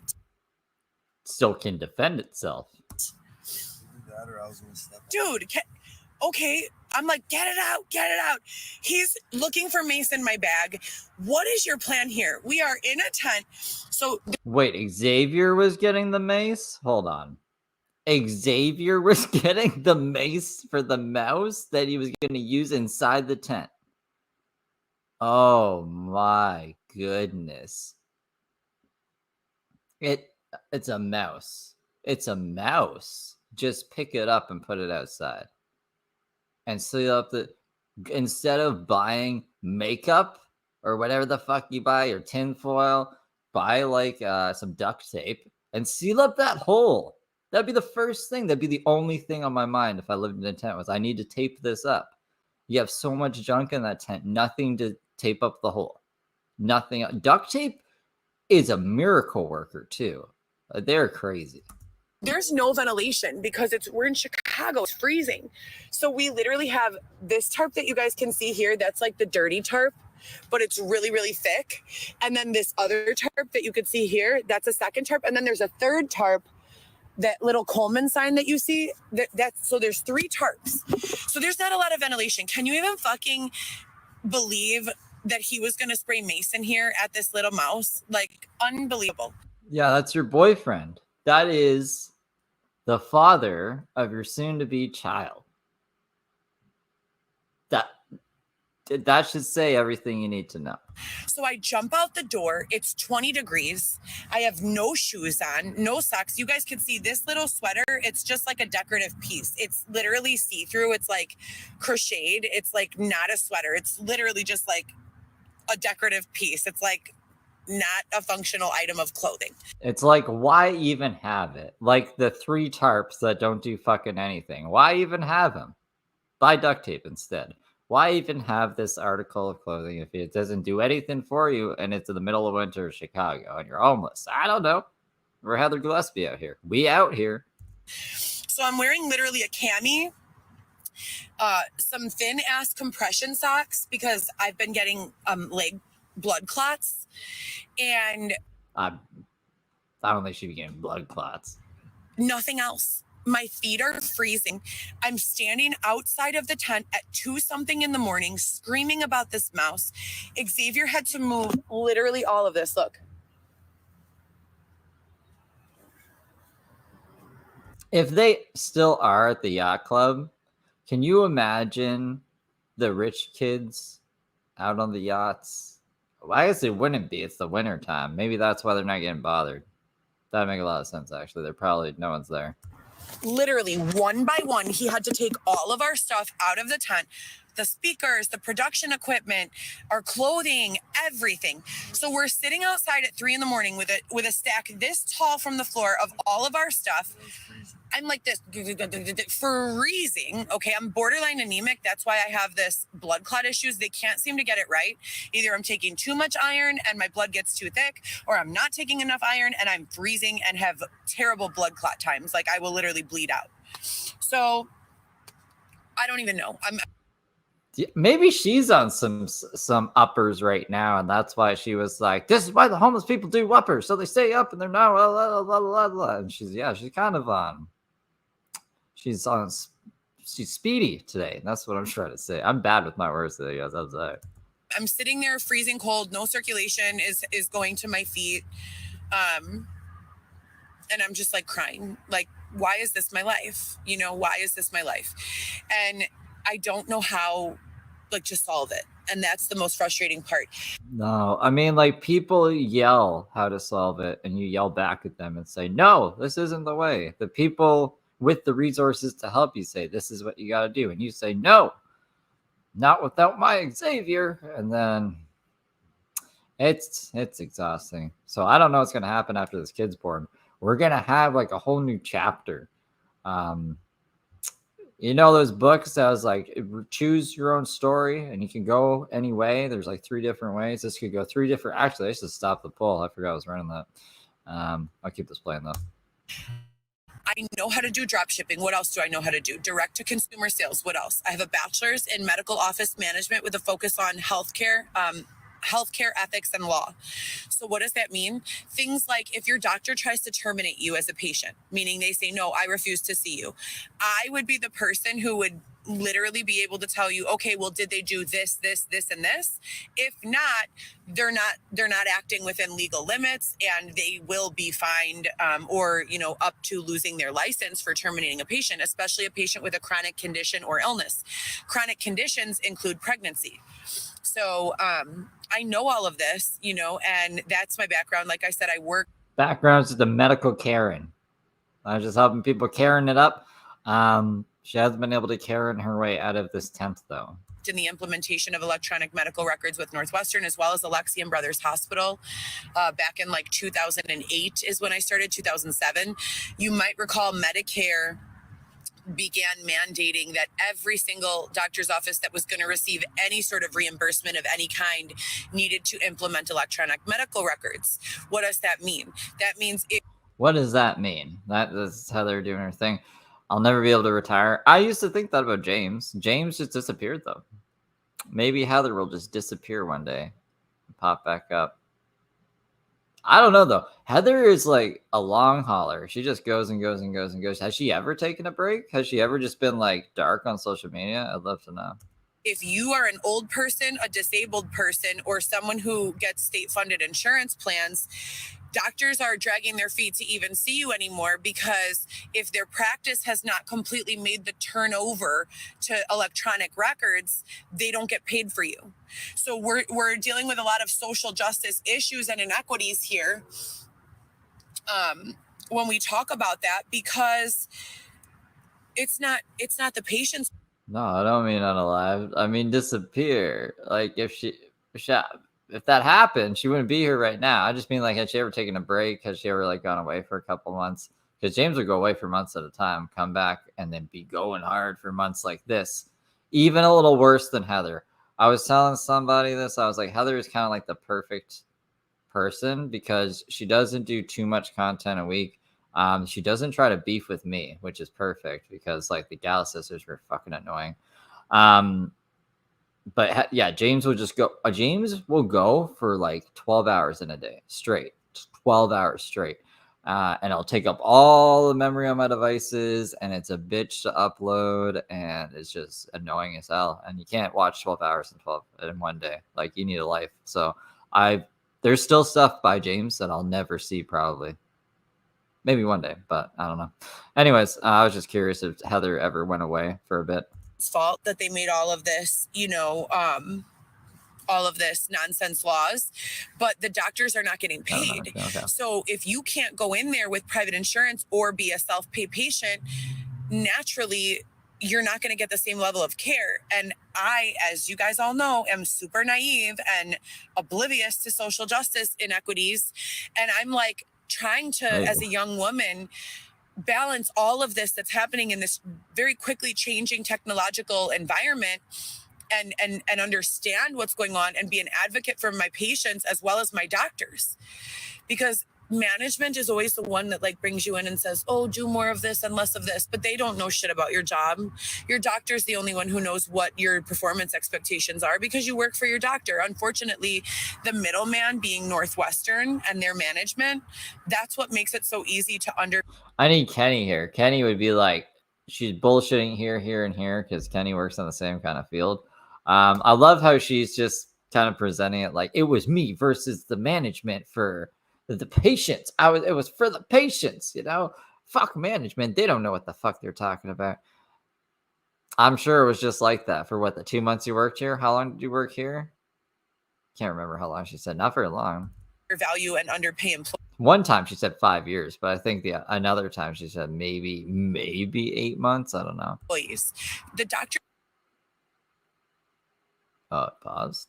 The good ones like me who get my bad. That would never happen. It would never be an issue. They would 100% have paid me, my doctors, all of them. And they've told me that to my face. If you guys go on my Instagram, I have letters of recommendation from all of my doctors posted there. Tons of proof, my resume.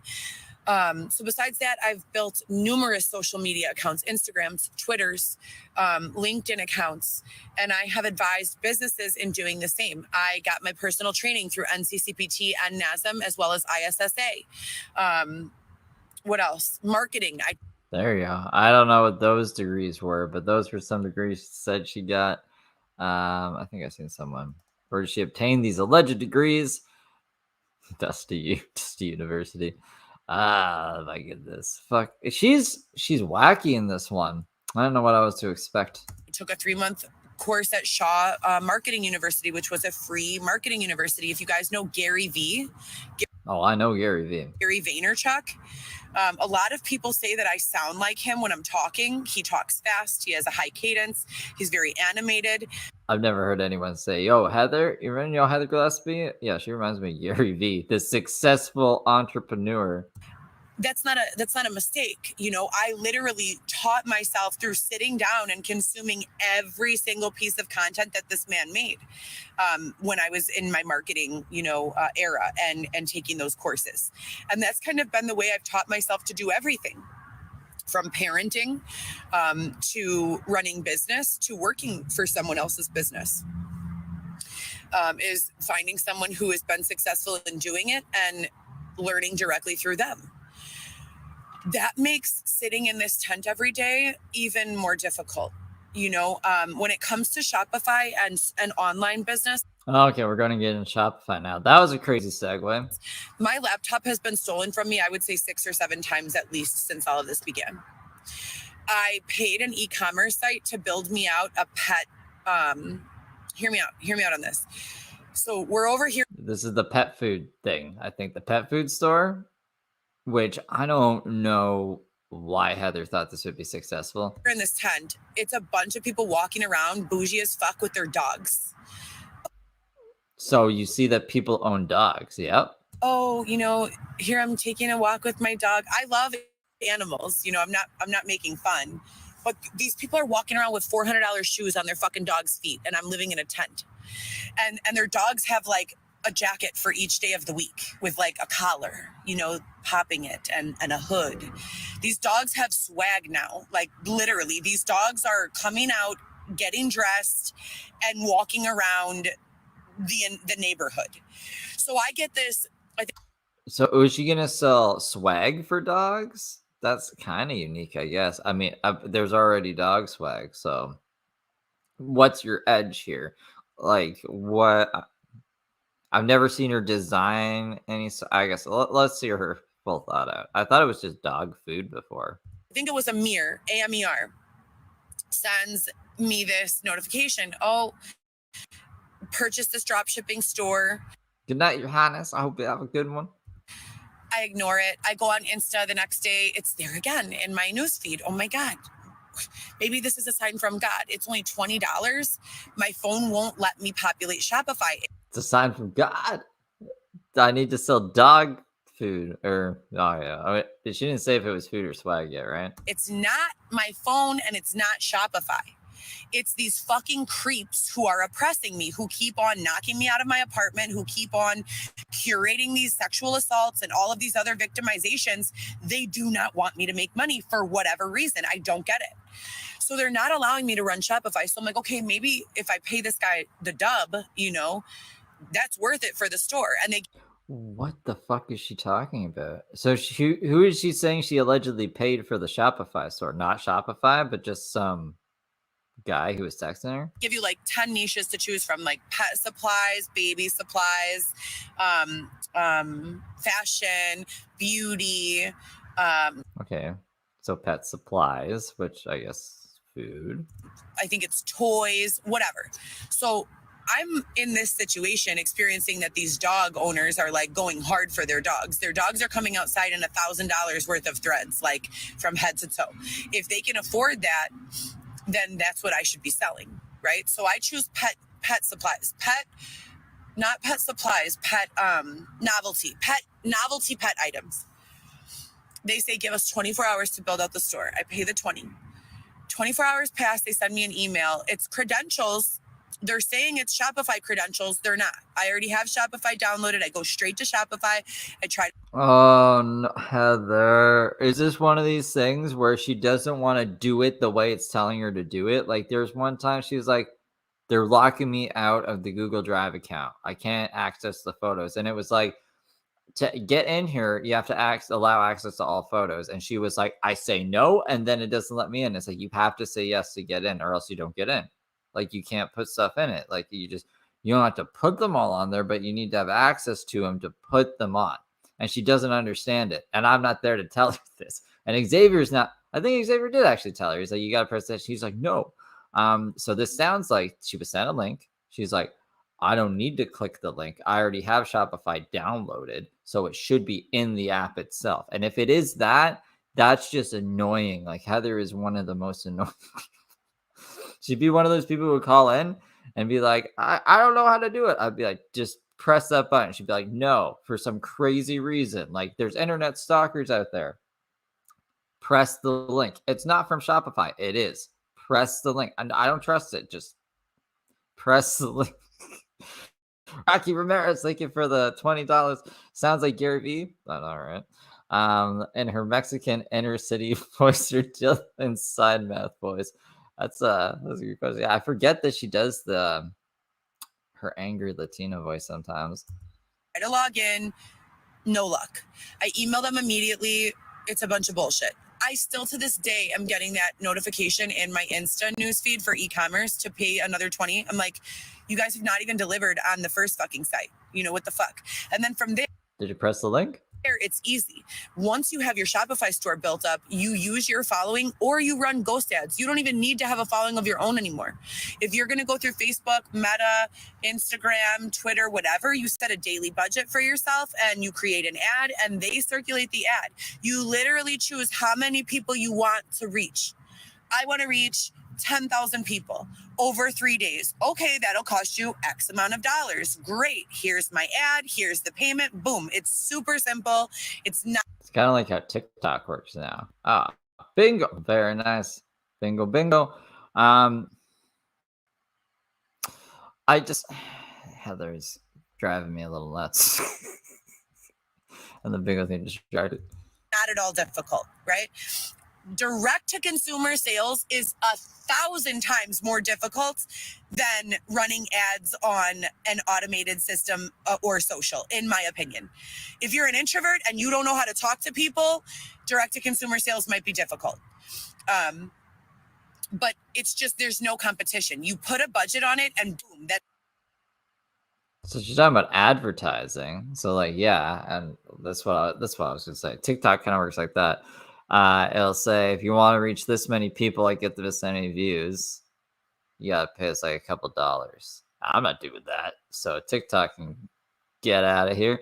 But I don't think that means you're gonna get this many customers. I mean, maybe if the product you're selling is good.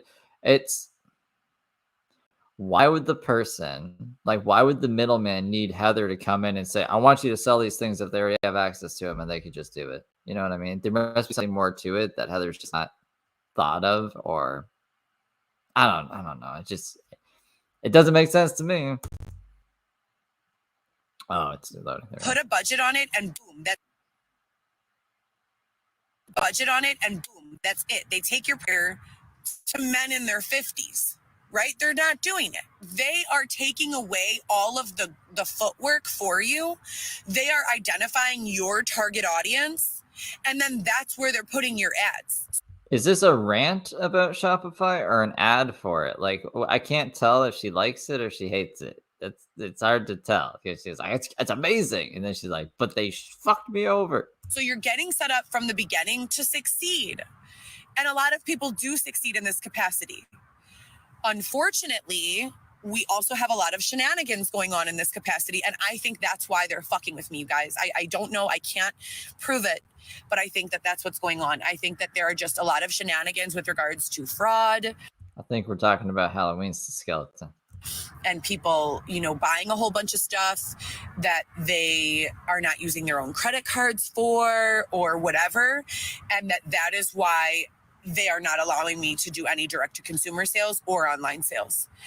Over the summer, Xavier and I, again, we've been in this tent since February of 2023. It's February of 2024 now. I've never been homeless in my life prior to that. How long would it take you get? I'll run a poll to see how long it would take you guys to get out of a tent. If someone was like, wasn't it Heather's idea to live in a fucking tent, actually? So why is she I don't know. I don't even know. But yeah, I'll run it. Hold on. I got a new poll in my brain. I said, I have 3 children who have been my whole entire world since the days they were born. They lived with me full time in my home, and it's been incredibly difficult being separated from them. But I really think that that's, you know, their goal. I don't know why though. Like who benefits from Heather being in a fucking tent, like not permitted to make money? And why? Like no one benefits from that. No one. I don't get it. What was I just about to tell you guys? Oh yeah. So over the summer, I told Xavier, like, there's a lot of people who are going through things right now. I really want to get a manicure and a pedicure today. I'm so pregnant, and my number one concern right now is that I have everything the baby needs by the time I go into labor, and that I'm able to groom myself before I go into labor. After I made that like public announcement on a live on Insta, they started flooding my algorithm with all this stuff about how vanity is not pretty and People should not care about if they have a bush when they're going into labor. Well, I care, you know, and I also care if the bottoms of my feet look like hooves when I go into labor. So my main goal right now is getting on the 8th. I have the travel system already purchased. I just have to find a way to go pick it up, which is the stroller and the car seat. I mean, I guess it's a good kind of strategy to. I'm sure if your feet are all messed up, you'll be like, this is a homeless person. Maybe they'll take extra precaution to see if you actually have a place for this kid. But if your feet look fancy and they're pedicured, maybe they'll be like, oh, she's bougie. She got the car seat. Let her take an Uber home. That'd be bad, right? Because then, well, hopefully the Uber driver has a heart. Unless they're like, just drop us off at the donut shop. We live in that apartment building up there. And then drives off and they go live in the tent. That'd be scary. But then I need like another like $200 or $100 to make sure that I have my feet done, and preferably to get a wax because it's been rough out here, you guys. I'm not gonna lie. I hope I'm wrong too. This is like a worst case scenario. So hopefully that doesn't happen. Hopefully people are on the up and up in Chicago and know what's about to happen. But yeah, so I don't know. I'm entirely scattered. I'm super ADHD, and I don't take any medication while pregnant for pain. Except weed. For anxiety, for ADHD, for nothing. I literally just sit here and suffer. So there's that. Nice, smoke weed. What are you talking about?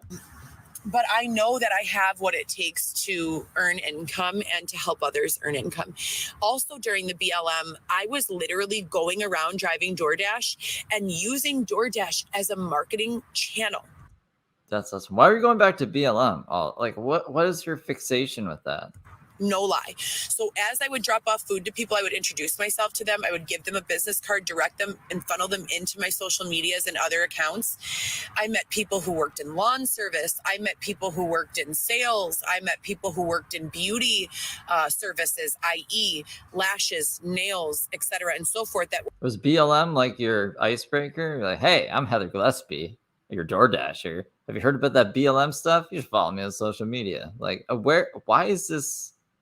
I don't think there's any, like, what does BLM have to do with any of this? Maybe nothing. She's just like, it was around BLM times. Or home-based services.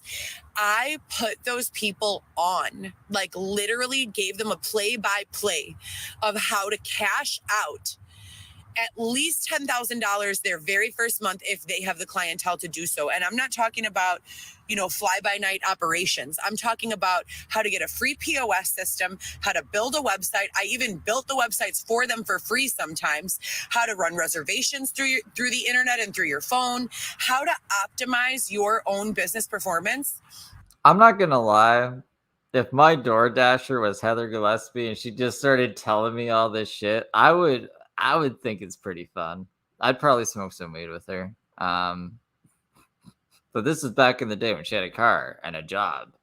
And she wasn't supposed to be doing this, but this is like, what the fuck? Why was she doing this? And I did all of this for free. And every time I'm doing something good and paying it forward and paying it forward and paying it forward, I'm not telling myself like, oh, this will even everything out and I will have a mansion tomorrow. But low key, I am like, damn, I'm doing a good job helping others. I truly hope that someone else is able to help me like this way. But low key, yeah, I kind of want that mansion. Because no one with the same level of knowledge that I have can help me. They can't. I need someone from this level, just like those people doing business down at this level, not worthiness. I'm not saying I'm better than them. My level of education for these issues is up here, right? So people down here, I can help. I can help them and you guys. I can't really, with some of my areas of expertise, like the healthcare stuff and things that I know specifically, I can help up here a little. But for the most part, I need someone from up here to reach down and grab my hand and be like, yo, we witnessed you helping all these people for free. We see that you're a good person and now it's your turn, and give me a hoist up. That's not how this works. And there's who have you helped? Who is your success stories? Who have you mentored? Who have you helped get off the street? You took a one-legged man's money and watch the Barbie movie. What a waste. What a fucking waste. Like, Heather, I heard on the street, word on the street is like you help traffic somebody after you go on about being trafficked and all this nonsense. That's not very cool. That's not very cool at all, Heather. I don't like what I'm hearing. You know, just like I have reached down and hoisted up so many from down here. Name one person.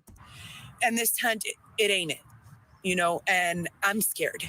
And I try to make light and be positive. I'm about to have a baby. I do not want to be raped anymore. I do not want to be assaulted ever again. Oh, no. And I want to go inside. I don't know what to do. So I called the city's 311 system 20 or 30 times for housing. And I argue with them because that's what I do. I'm Heather Gillespie. They've always told us the same thing, that there are no housing available for single people right now. They give us a reference number. I have all of it. I document everything, and that they'll call us when there's something available. This has been since September.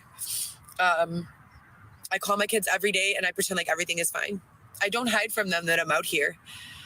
I know. It's weird. It's weird that you like to tell them all about this. I'm assuming so that they tell your baby daddies. Because that's gonna really help the court case if you ever get to see them ever again. If you ever get custody of them, I don't think she will. I tell them that I don't understand it, and that hopefully someone who, you know, is more powerful or whatever is gonna see and help me soon. But other than that, I just pretend like everything's fine. I tell them, can I please come to bring you guys food, or can I get you a gift, or can I send you a Valentine's gift, or whatever I can do to force my children to know that I love them. That even though I am not raising them how I had planned on raising them. Heather would get kicked off of Judge Judy. She would try to talk over her. And the second time you do that, Judge Judy says, get the fuck out of here. And then whoever is suing her would win, even if Heather was in the right, because Heather's in her own way. But no, Judge Judy wouldn't put up with their shit. With a steady paycheck and a stable household, that there literally is no event, hell, fire, tsunami, nothing that would make me stop looking for them or being there for them in whatever capacity I can be. I mean, all it took was Dylan's dick and Xavier's dick. So, like, I think a little bit of rain would probably inconvenience you a lot. And we just have normal conversations. How was school? Are you being respectful? Did you use manners? Are you polite to your boyfriend, girlfriend's mom when you go over there? Are you getting along with all your cousins? Are you giving your uncles and aunts a hard time? Are you helpful? You know, are you caught up on all your assignments? Have you spoken with your little sister? What's going on? So that part of my life, it's pretty much stayed the same through all of this adversity. No matter where I'm living, I stick to the same things. Physical fitness, content creation. I always applied to 1 million remote jobs on LinkedIn. So I set a goal for myself, 40 to 100 LinkedIn applications per month. 4 years, 12 months per year. Sounds like you might be flagged on LinkedIn. When is she saying, like, they want me to pay for LinkedIn to verify me? So I'm not doing that. So is she even on LinkedIn? I don't know about her. What kind of jobs is she applying for, do you think? Jobs just completely out of her grasp so she can say, I've applied for all these jobs, because you know she's not going to get them? How many months is that? 48 months times 100 applications each month. Let's say I didn't do that for a lawyer position. Wait, it's just a regular account. Yeah, out here applying for a lawyer position. 6 months. So 42 months, 100. That's 42 times 100. Babe, what's 42 times 100? 4,200. Yep. I don't know why I had to ask Xavier that. 42,000, right? 42,000 or 4,200. Whatever. It's a lot of. You're timesing it by 100. If you're timesing it by 1,000, it would be 42,000. Like, I don't need to explain math to Heather. It's okay. Heather's not even listening. So what am I doing? Des, how you how you doing tonight? Of applications, and I have not gotten anything. It's like they just go to, no one ever receives them. I'm 37 years old, 36 years old. I've never had a problem with employment in my life, ever. I'm sitting here with a bachelor's degree applying to McDonald's jobs. I apply to jobs that I'm underqualified for as well. So like $200,000 annual income jobs, I apply to those too. $200,000 a year she thinks is low. She thinks that's low. And she thinks that's McDonald's. Heather is not applying to any fucking jobs. She has no idea like what these are. Is that what it pays for McDonald's in America? $200,000 a year? If so, I should fucking move to America. What am I doing? If I read the description and I'm like, I could do that, I've done that, or I could figure that out, I apply. This is like when James Soroka said $5 million. What, 5 million? Either 1 million or $5 million a year was like an average income. He's like, I could just get by on like $5 million a year, make music that's sad, but I wouldn't want to do that. I need more. And I have an equal amount of confidence in myself. Like, there's no doubt. You could put me in any capacity and I'll find a way to win. That's just how I've always been. But it's just not been panning out. Like, no one is calling, and I don't get it. It's just like, how, I'm literally in a tent in an urban area of Chicago where human beings should not be living. No human being should be living outside. No human being should be sleep deprived. No human being should be food deprived. We're in 2024 of an evolved society in a metropolis. I haven't heard her say metropolis ever before, I don't think. I like it. I like when Heather says new words. A busy urban setting. No one should be suffering this way. No one. Specifically, not a person who knows how to make ends meet. So there's this. I watched a Stephen Furtick sermon yesterday, and he was like, "Say that does not make any sense." And I was like, is he speaking directly to me? Because he was talking about all these things in the Bible that have happened, and at the time, no one knows why they're happening. They make no fucking sense at all whatsoever. And I'm feeling the exact same way. Okay, yeah. So I'm just like Jesus. She thinks she's Jesus. Breaking bread. Things that are happening in her life. It doesn't make sense now, but it's all for a reason. Ooh. Like, none of this shit makes any sense. Like, how do some people get jobs at McDonald's, but I'm sitting here with a bachelor's degree and cannot? It doesn't make sense. How are we carting around all of these refugees? Oh my God, you guys. And then here's something else.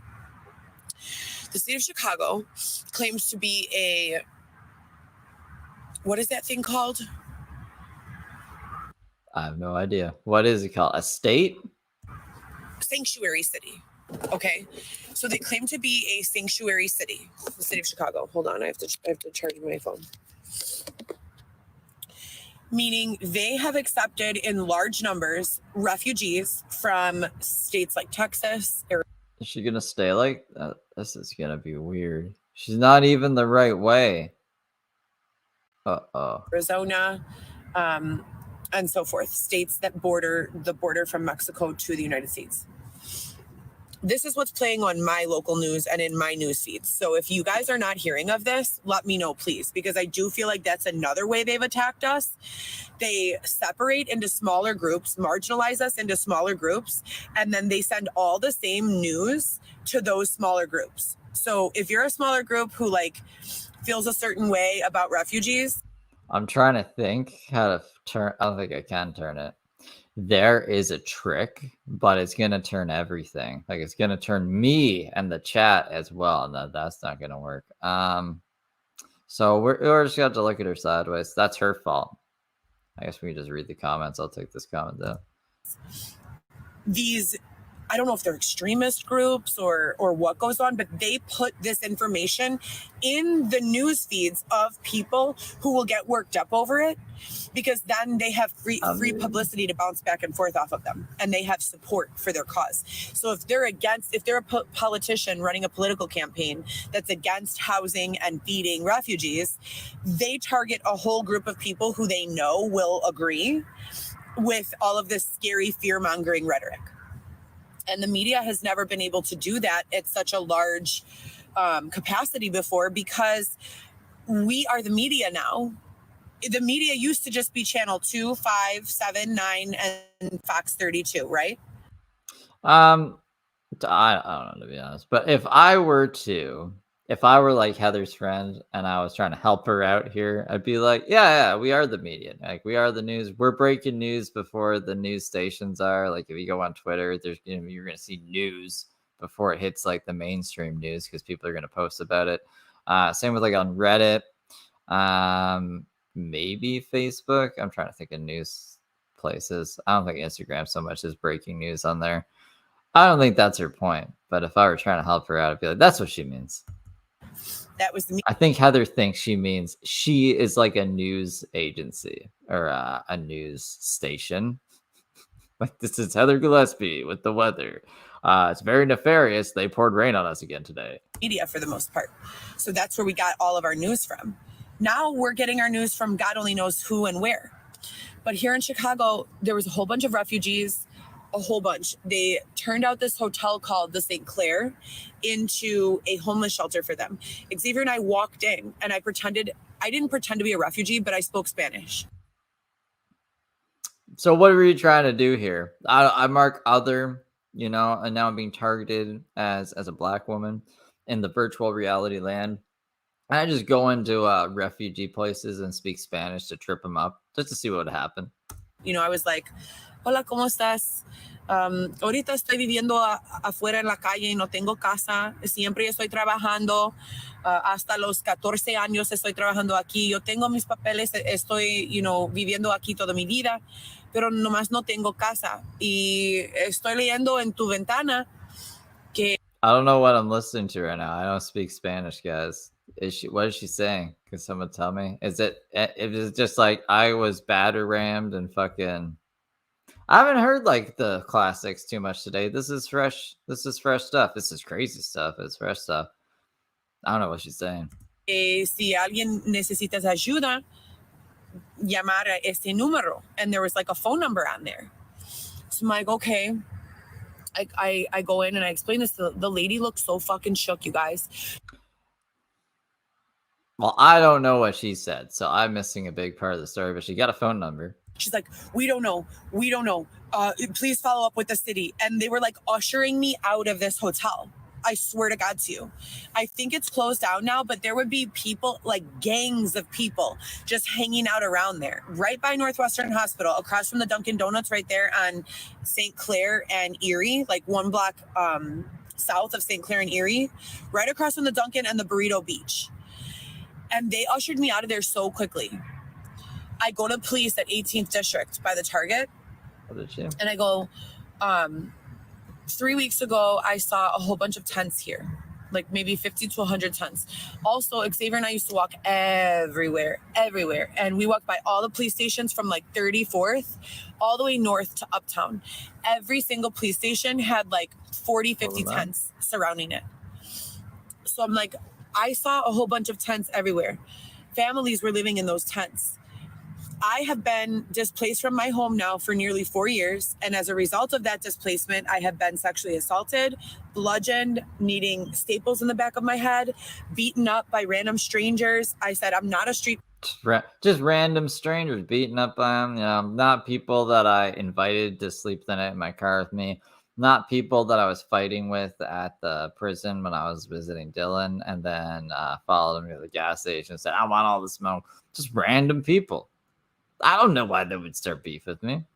Person. I was raised in the suburbs. I don't do drugs. I don't know how to survive this. I smoke a little pot, but I don't really drink. I don't do drugs. And I don't have mental health issues. Where do I go for help? How do I get a safe place to live? And they were like, well, you know, we really don't know. Call the city's 311 department for all citizens of the of Chicago. You have to call. So she's throwing shade because illegals or immigrants or however it said get their needs met. Okay, that's what she was saying in Spanish. Thank you. Call 311. I said, well, why? You know, you guys have also given me a list of supposed resources, and none of them have been real. I have the list. I carry it with me. It's the same list they've given for 4 years. They go, well, the city was noticing homeless people disappearing. Do you hear me? Listen to me, you guys. This is real human trafficking. This shit is so fucked up. This shit blew my mind. And then it goes, I wonder if someone's trying to call her. All homeless people who need to be placed, call the 311 phone number, give their name, phone number, age, do this brief intake interview, because then we can track what happens to these people. People were killing these people because they thought of them as a liability because they had nowhere to live and no food to eat. Isn't that sad? So they were just killing them? That was their motive for killing them? They don't have food to eat or a place to sleep. Let's kill them. That doesn't make a lot of sense. But yeah, one of the things, like, if she were to go to a homeless shelter, she would have to follow some rules. They would want her to go apply for jobs that she would probably get. I don't think Heather wants to work. She'd probably be like, well, I can sell Xavier's art. Let's get a gig here in the shelter. We can paint a mural or something. And Xavier will paint a whole bunch of naked women, like, tied up and gagged. And it'd be like, it's art. And they'll be like, what the fuck? I don't think she'll settle for like any other rules, to be honest. I don't think she'd follow curfew. I don't think she'd follow any of the rules. Can you imagine? I mean, you guys, this is so fucked up. Imagine you lost everything today and you had no parents or anyone to help you. What would you do tomorrow? Have you ever really been starving before? I'm sorry, I have to blow my nose.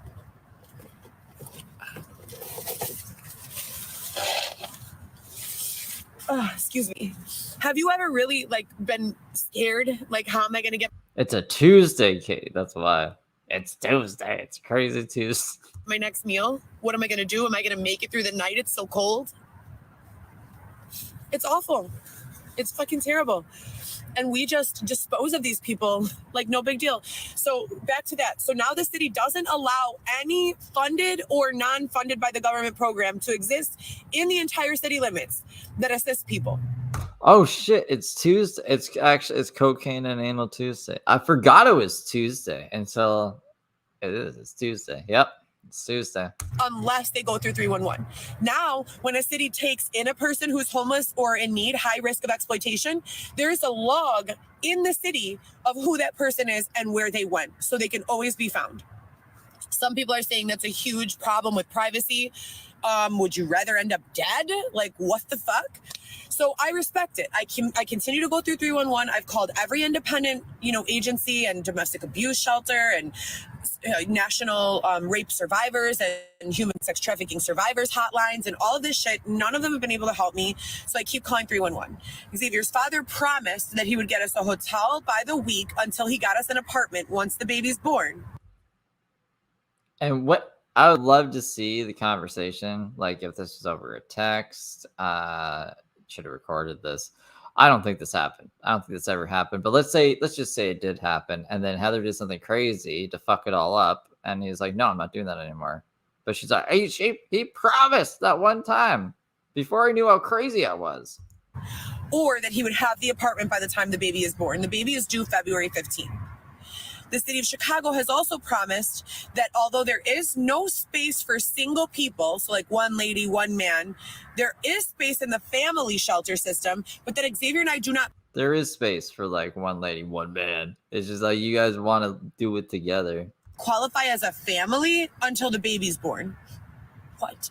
So you made me stay outside my entire pregnancy. I'm now 38, almost 39 weeks pregnant, but as soon as the baby's born, then we qualify to have an apartment? Exactly. Doesn't make sense. Doesn't make sense. I don't think it's going to happen. I think that's like for emergency situations where you would have a place and then you get displaced. Not, I'm homeless, want to have a kid, so we don't have to follow the rules.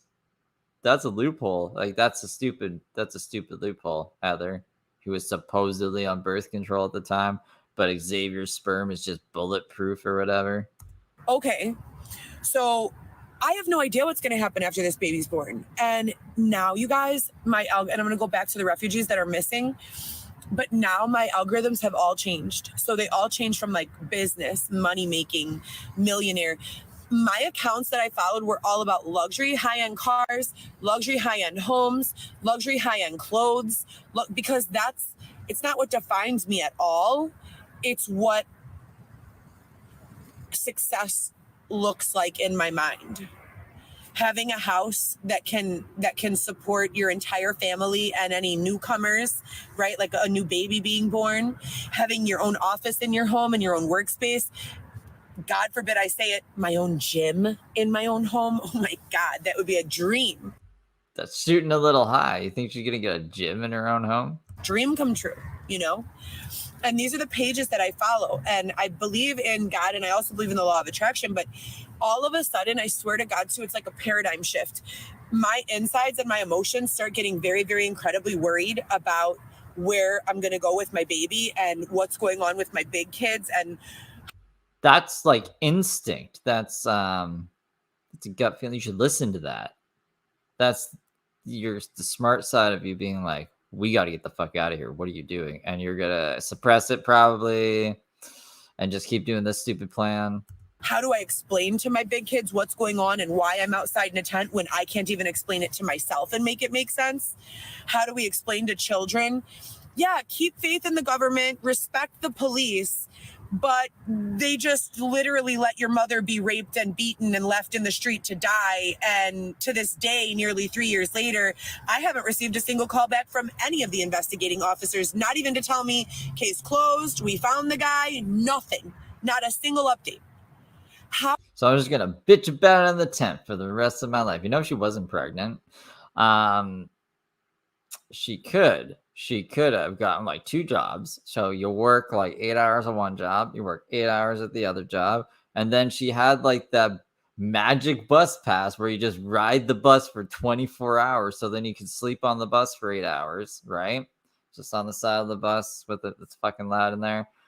And then you save up enough money, and then you don't go live in the tent ever again. You say, I'm not going to live in the tent. Actually, I'm just not going to live in the tent. From now on, I'm going to sleep on the bus. I'm going to go to work for the rest of the time that I'm not on the bus, and I'm not going to live in the tent until I have enough money to get a place, and then you get a place, and that's it.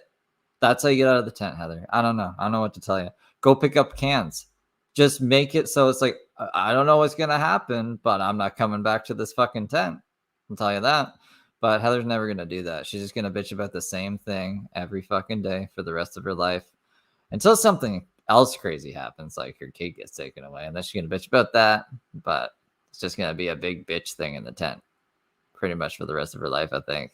How do we continue for future generations to not allow them to adopt this fuck the police, NWA, no disrespect, type of attitude towards law enforcement and the authority when they're watching things like this happen? I'm a white mom, right? So, it doesn't really happen to us that often. Well, it happened to me. My kids have seen it. Now, there's a whole bunch of kids, brown, black, white, whatever the fuck color you are. It's happening in what's that word for poor? Impoverished, socially unequal neighborhoods. There's not the same amount of funding going to the school systems there. There's not the same amount of funding going to the police system. And then the police say this, well, Heather, do you want to come get a police car and go respond to the fucking hood, the wild hundreds? That's what they said to her? We won't give you a gun. Yeah, you can go take those calls, okay? And that's the type of adversity I began to face. When I speak up on what they have forced me, they have literally, I was like this, and they were like this, no, bitch, and they fucking pried my eyes. Damn, I should have put this in the thumbnail. I didn't know this happened. Fucking pried my eyes. I have like a silly one for the thumbnail. Fucking pried my eyes. What is happening? It's getting all crazy. It's glitching, guys. But in my mind and heart, no one knows this goes on there and just lets it go on. No one. If the people with the money to do something to change it, if they knew it was going on, they would do something to change it. So in my mind, this is all completely naive and innocent. No one knows what to do. And the people who do know what to do or can help, they just don't know that it's going on. So I'm thinking if I get on my social media and I share with everyone what has happened here, the problem will be solved. Nope. No, so like, what's plan B? Because we've been doing plan A for 4 years. So what's plan B? Nope, not at all. As a matter of fact, the intense amount of blowback I have, received to be quiet about what's going on, oh my God, it's sickening. There has been so much time, money, and effort spent in silencing. If we put that same amount of money and effort into resolving, we wouldn't need to silence. Doesn't that sound simple? Doesn't sound, what's that word? Babe, what's that word about the perfect society? It's not utopian to think that way at all. It is as simple as that. Back to the refugees now. So we're walking by like a couple days later after I noticed all of these tents. 2 days after we walked by, the Chicago Sun-Times, and I took a picture of this, puts a front cover story of the refugees and that Chicago accepted 19,000 and we're on board and in agreement to accept another 20,000 refugees for placement.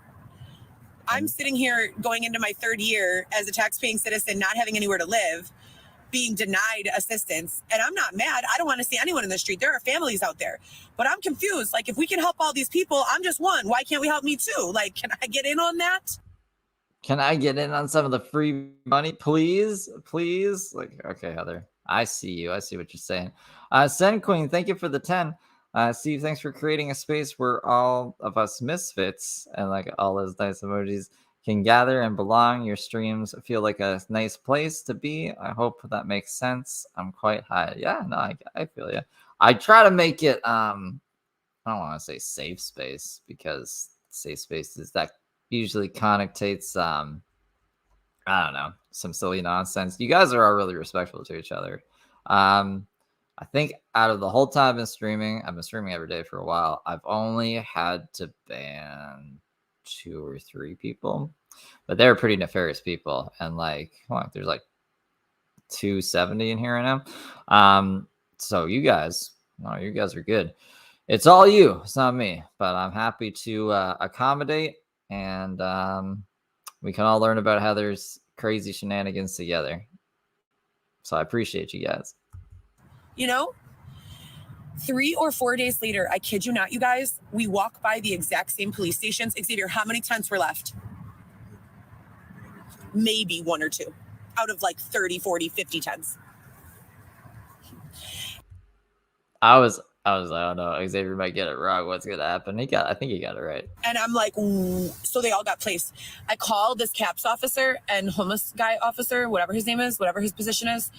And I asked him, I'm like, so are you guys really helping these people, placing these people, or are these people like being done away with? Because they loaded them all into buses as warming centers and then they just disappeared. If you can make 20,000 fucking refugees disappear overnight. I don't think that happened. What, they said the buses were warming centers now and then they just disappeared? It's just because Heather never saw them again? She thought they'd just disappear forever. They don't exist anymore. Why am I still outside?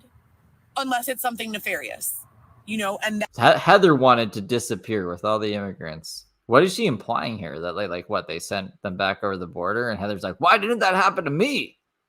What are you saying? That's the shit that scares me.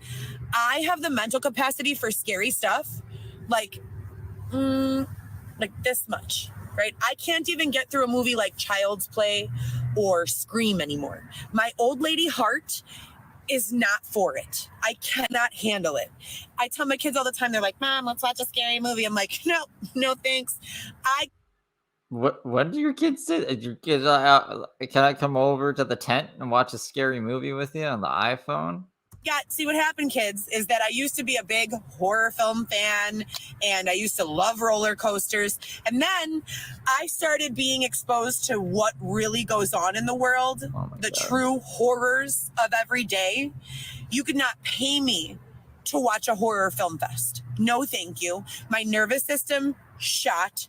My cardiovascular system shot. I don't want to be scared anymore, for the record.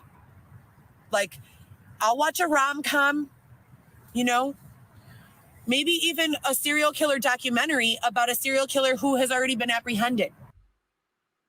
How the fuck is that? Like, at least the horror movie is fictional, right? Heather's like, I want to learn about the actual real serial killer as long as he's been apprehended. Why? What? How does that? I thought she wanted to put it out of her mind. She's watching rom-coms instead. Something nice, light that she wishes she could have because she's not in that kind of life. So she's like, let's learn about the serial killer. You know, but none of this scary, scare me stuff. None of that. The real world is scary enough. And I don't know how to be an advocate and problem solver from this space.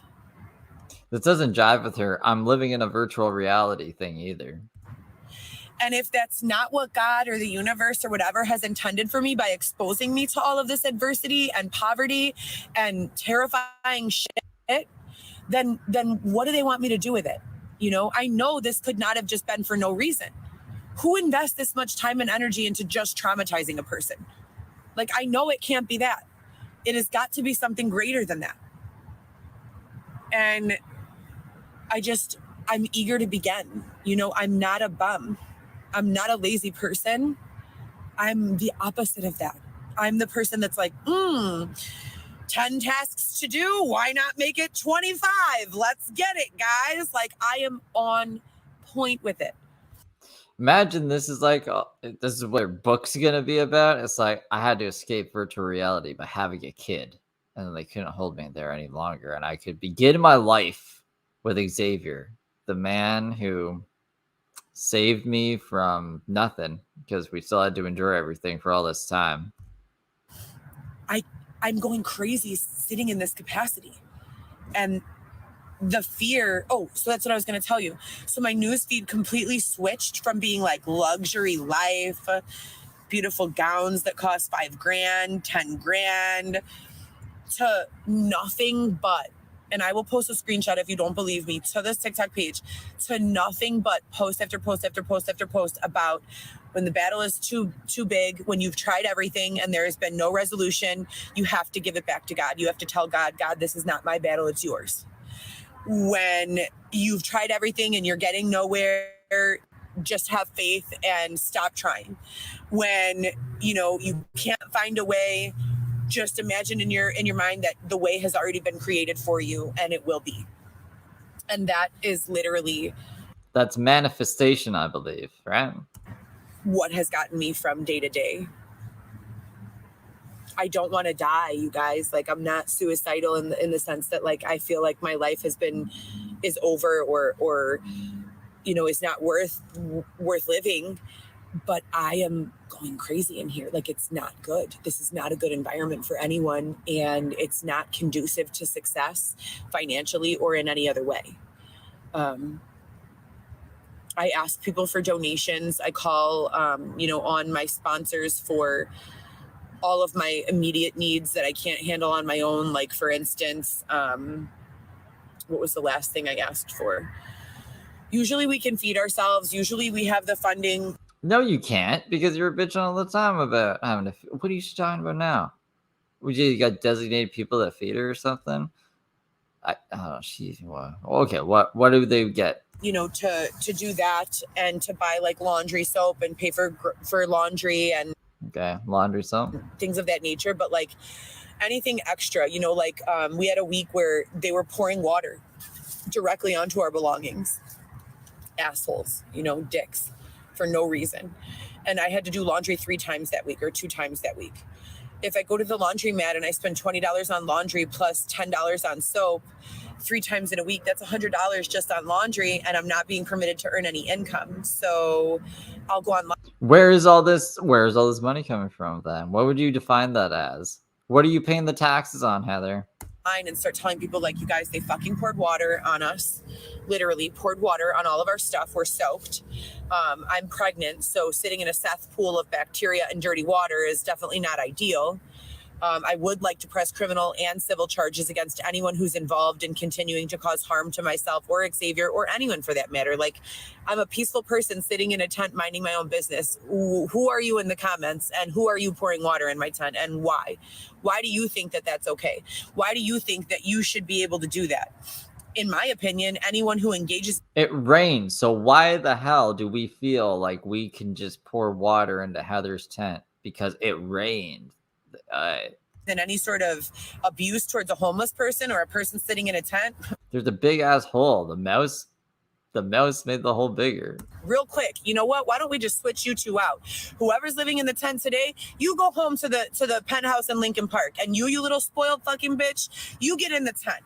We'll lock you in there, and we'll pour fucking water on you, and we'll deprive you of food, and then we'll call you a lazy, no good bum, and point our finger at you and judge you. Doesn't that sound like a good punishment? What if they just didn't accept that? What if they just walked away from the tent? What then? You can be bougie and kind. You can be successful and intelligent with your money, not greedy, intelligent.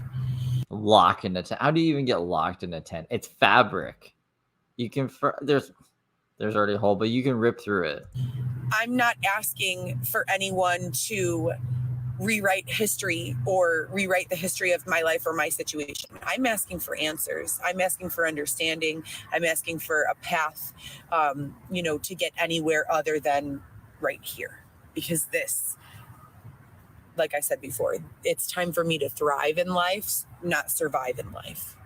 And I think that there's a lot of people who agree with me for themselves. We all have a way. There's a way for everyone. So why can't we, start? You know what I mean? GoPro Solo is my production company. I started selling sexy content in 2015. What the fuck segue is this?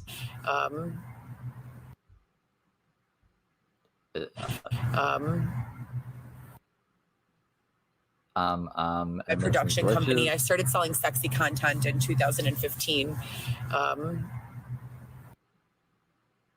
Is this how it ends? Hold on. This might be how it ends. We're getting close to the end. There's like a minute left. I don't know if this is the end. This is... Whoa, my vision. What the fuck was that? I don't know. I don't know what's happened in my life. Life is over, never returns. Okay, well that's it. That's how it ends, guys. I don't know why she decided to end with, I started selling sexy content on GoPro Solo. Whatever. Okay, cool.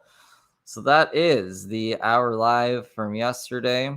So we won't watch it on Friday. We'll just catch up on the stories.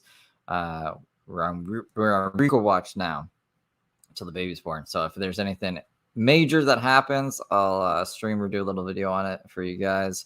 And then after the baby's born, we go back to just Fridays. I don't think there's anything else here, really. I'm tired. I got to go to bed. I got to get up in the morning. Up early. I even did it early. Usually I stream at like 10, but we did it at 9:30 instead. But yeah. You love my sweater? Thank you. There's palm trees on it. I love palm trees. They're like one of my favorite things. I live in Canada, so I don't have any palm trees here. Maybe one day. But yes, good night, all. I hope you guys have a great night and sleep and week. And I will see you all when I see you next, at least Friday, but maybe before Friday. You never know. And I thank anyone who gave super chats. So, Sun, Queen, thank you for the 10. Rocky Ramirez, thank you for the 20. And Dragon X 6500. Thank you for the one. You guys are amazing. I love you, and I will see y'all next time. Good night.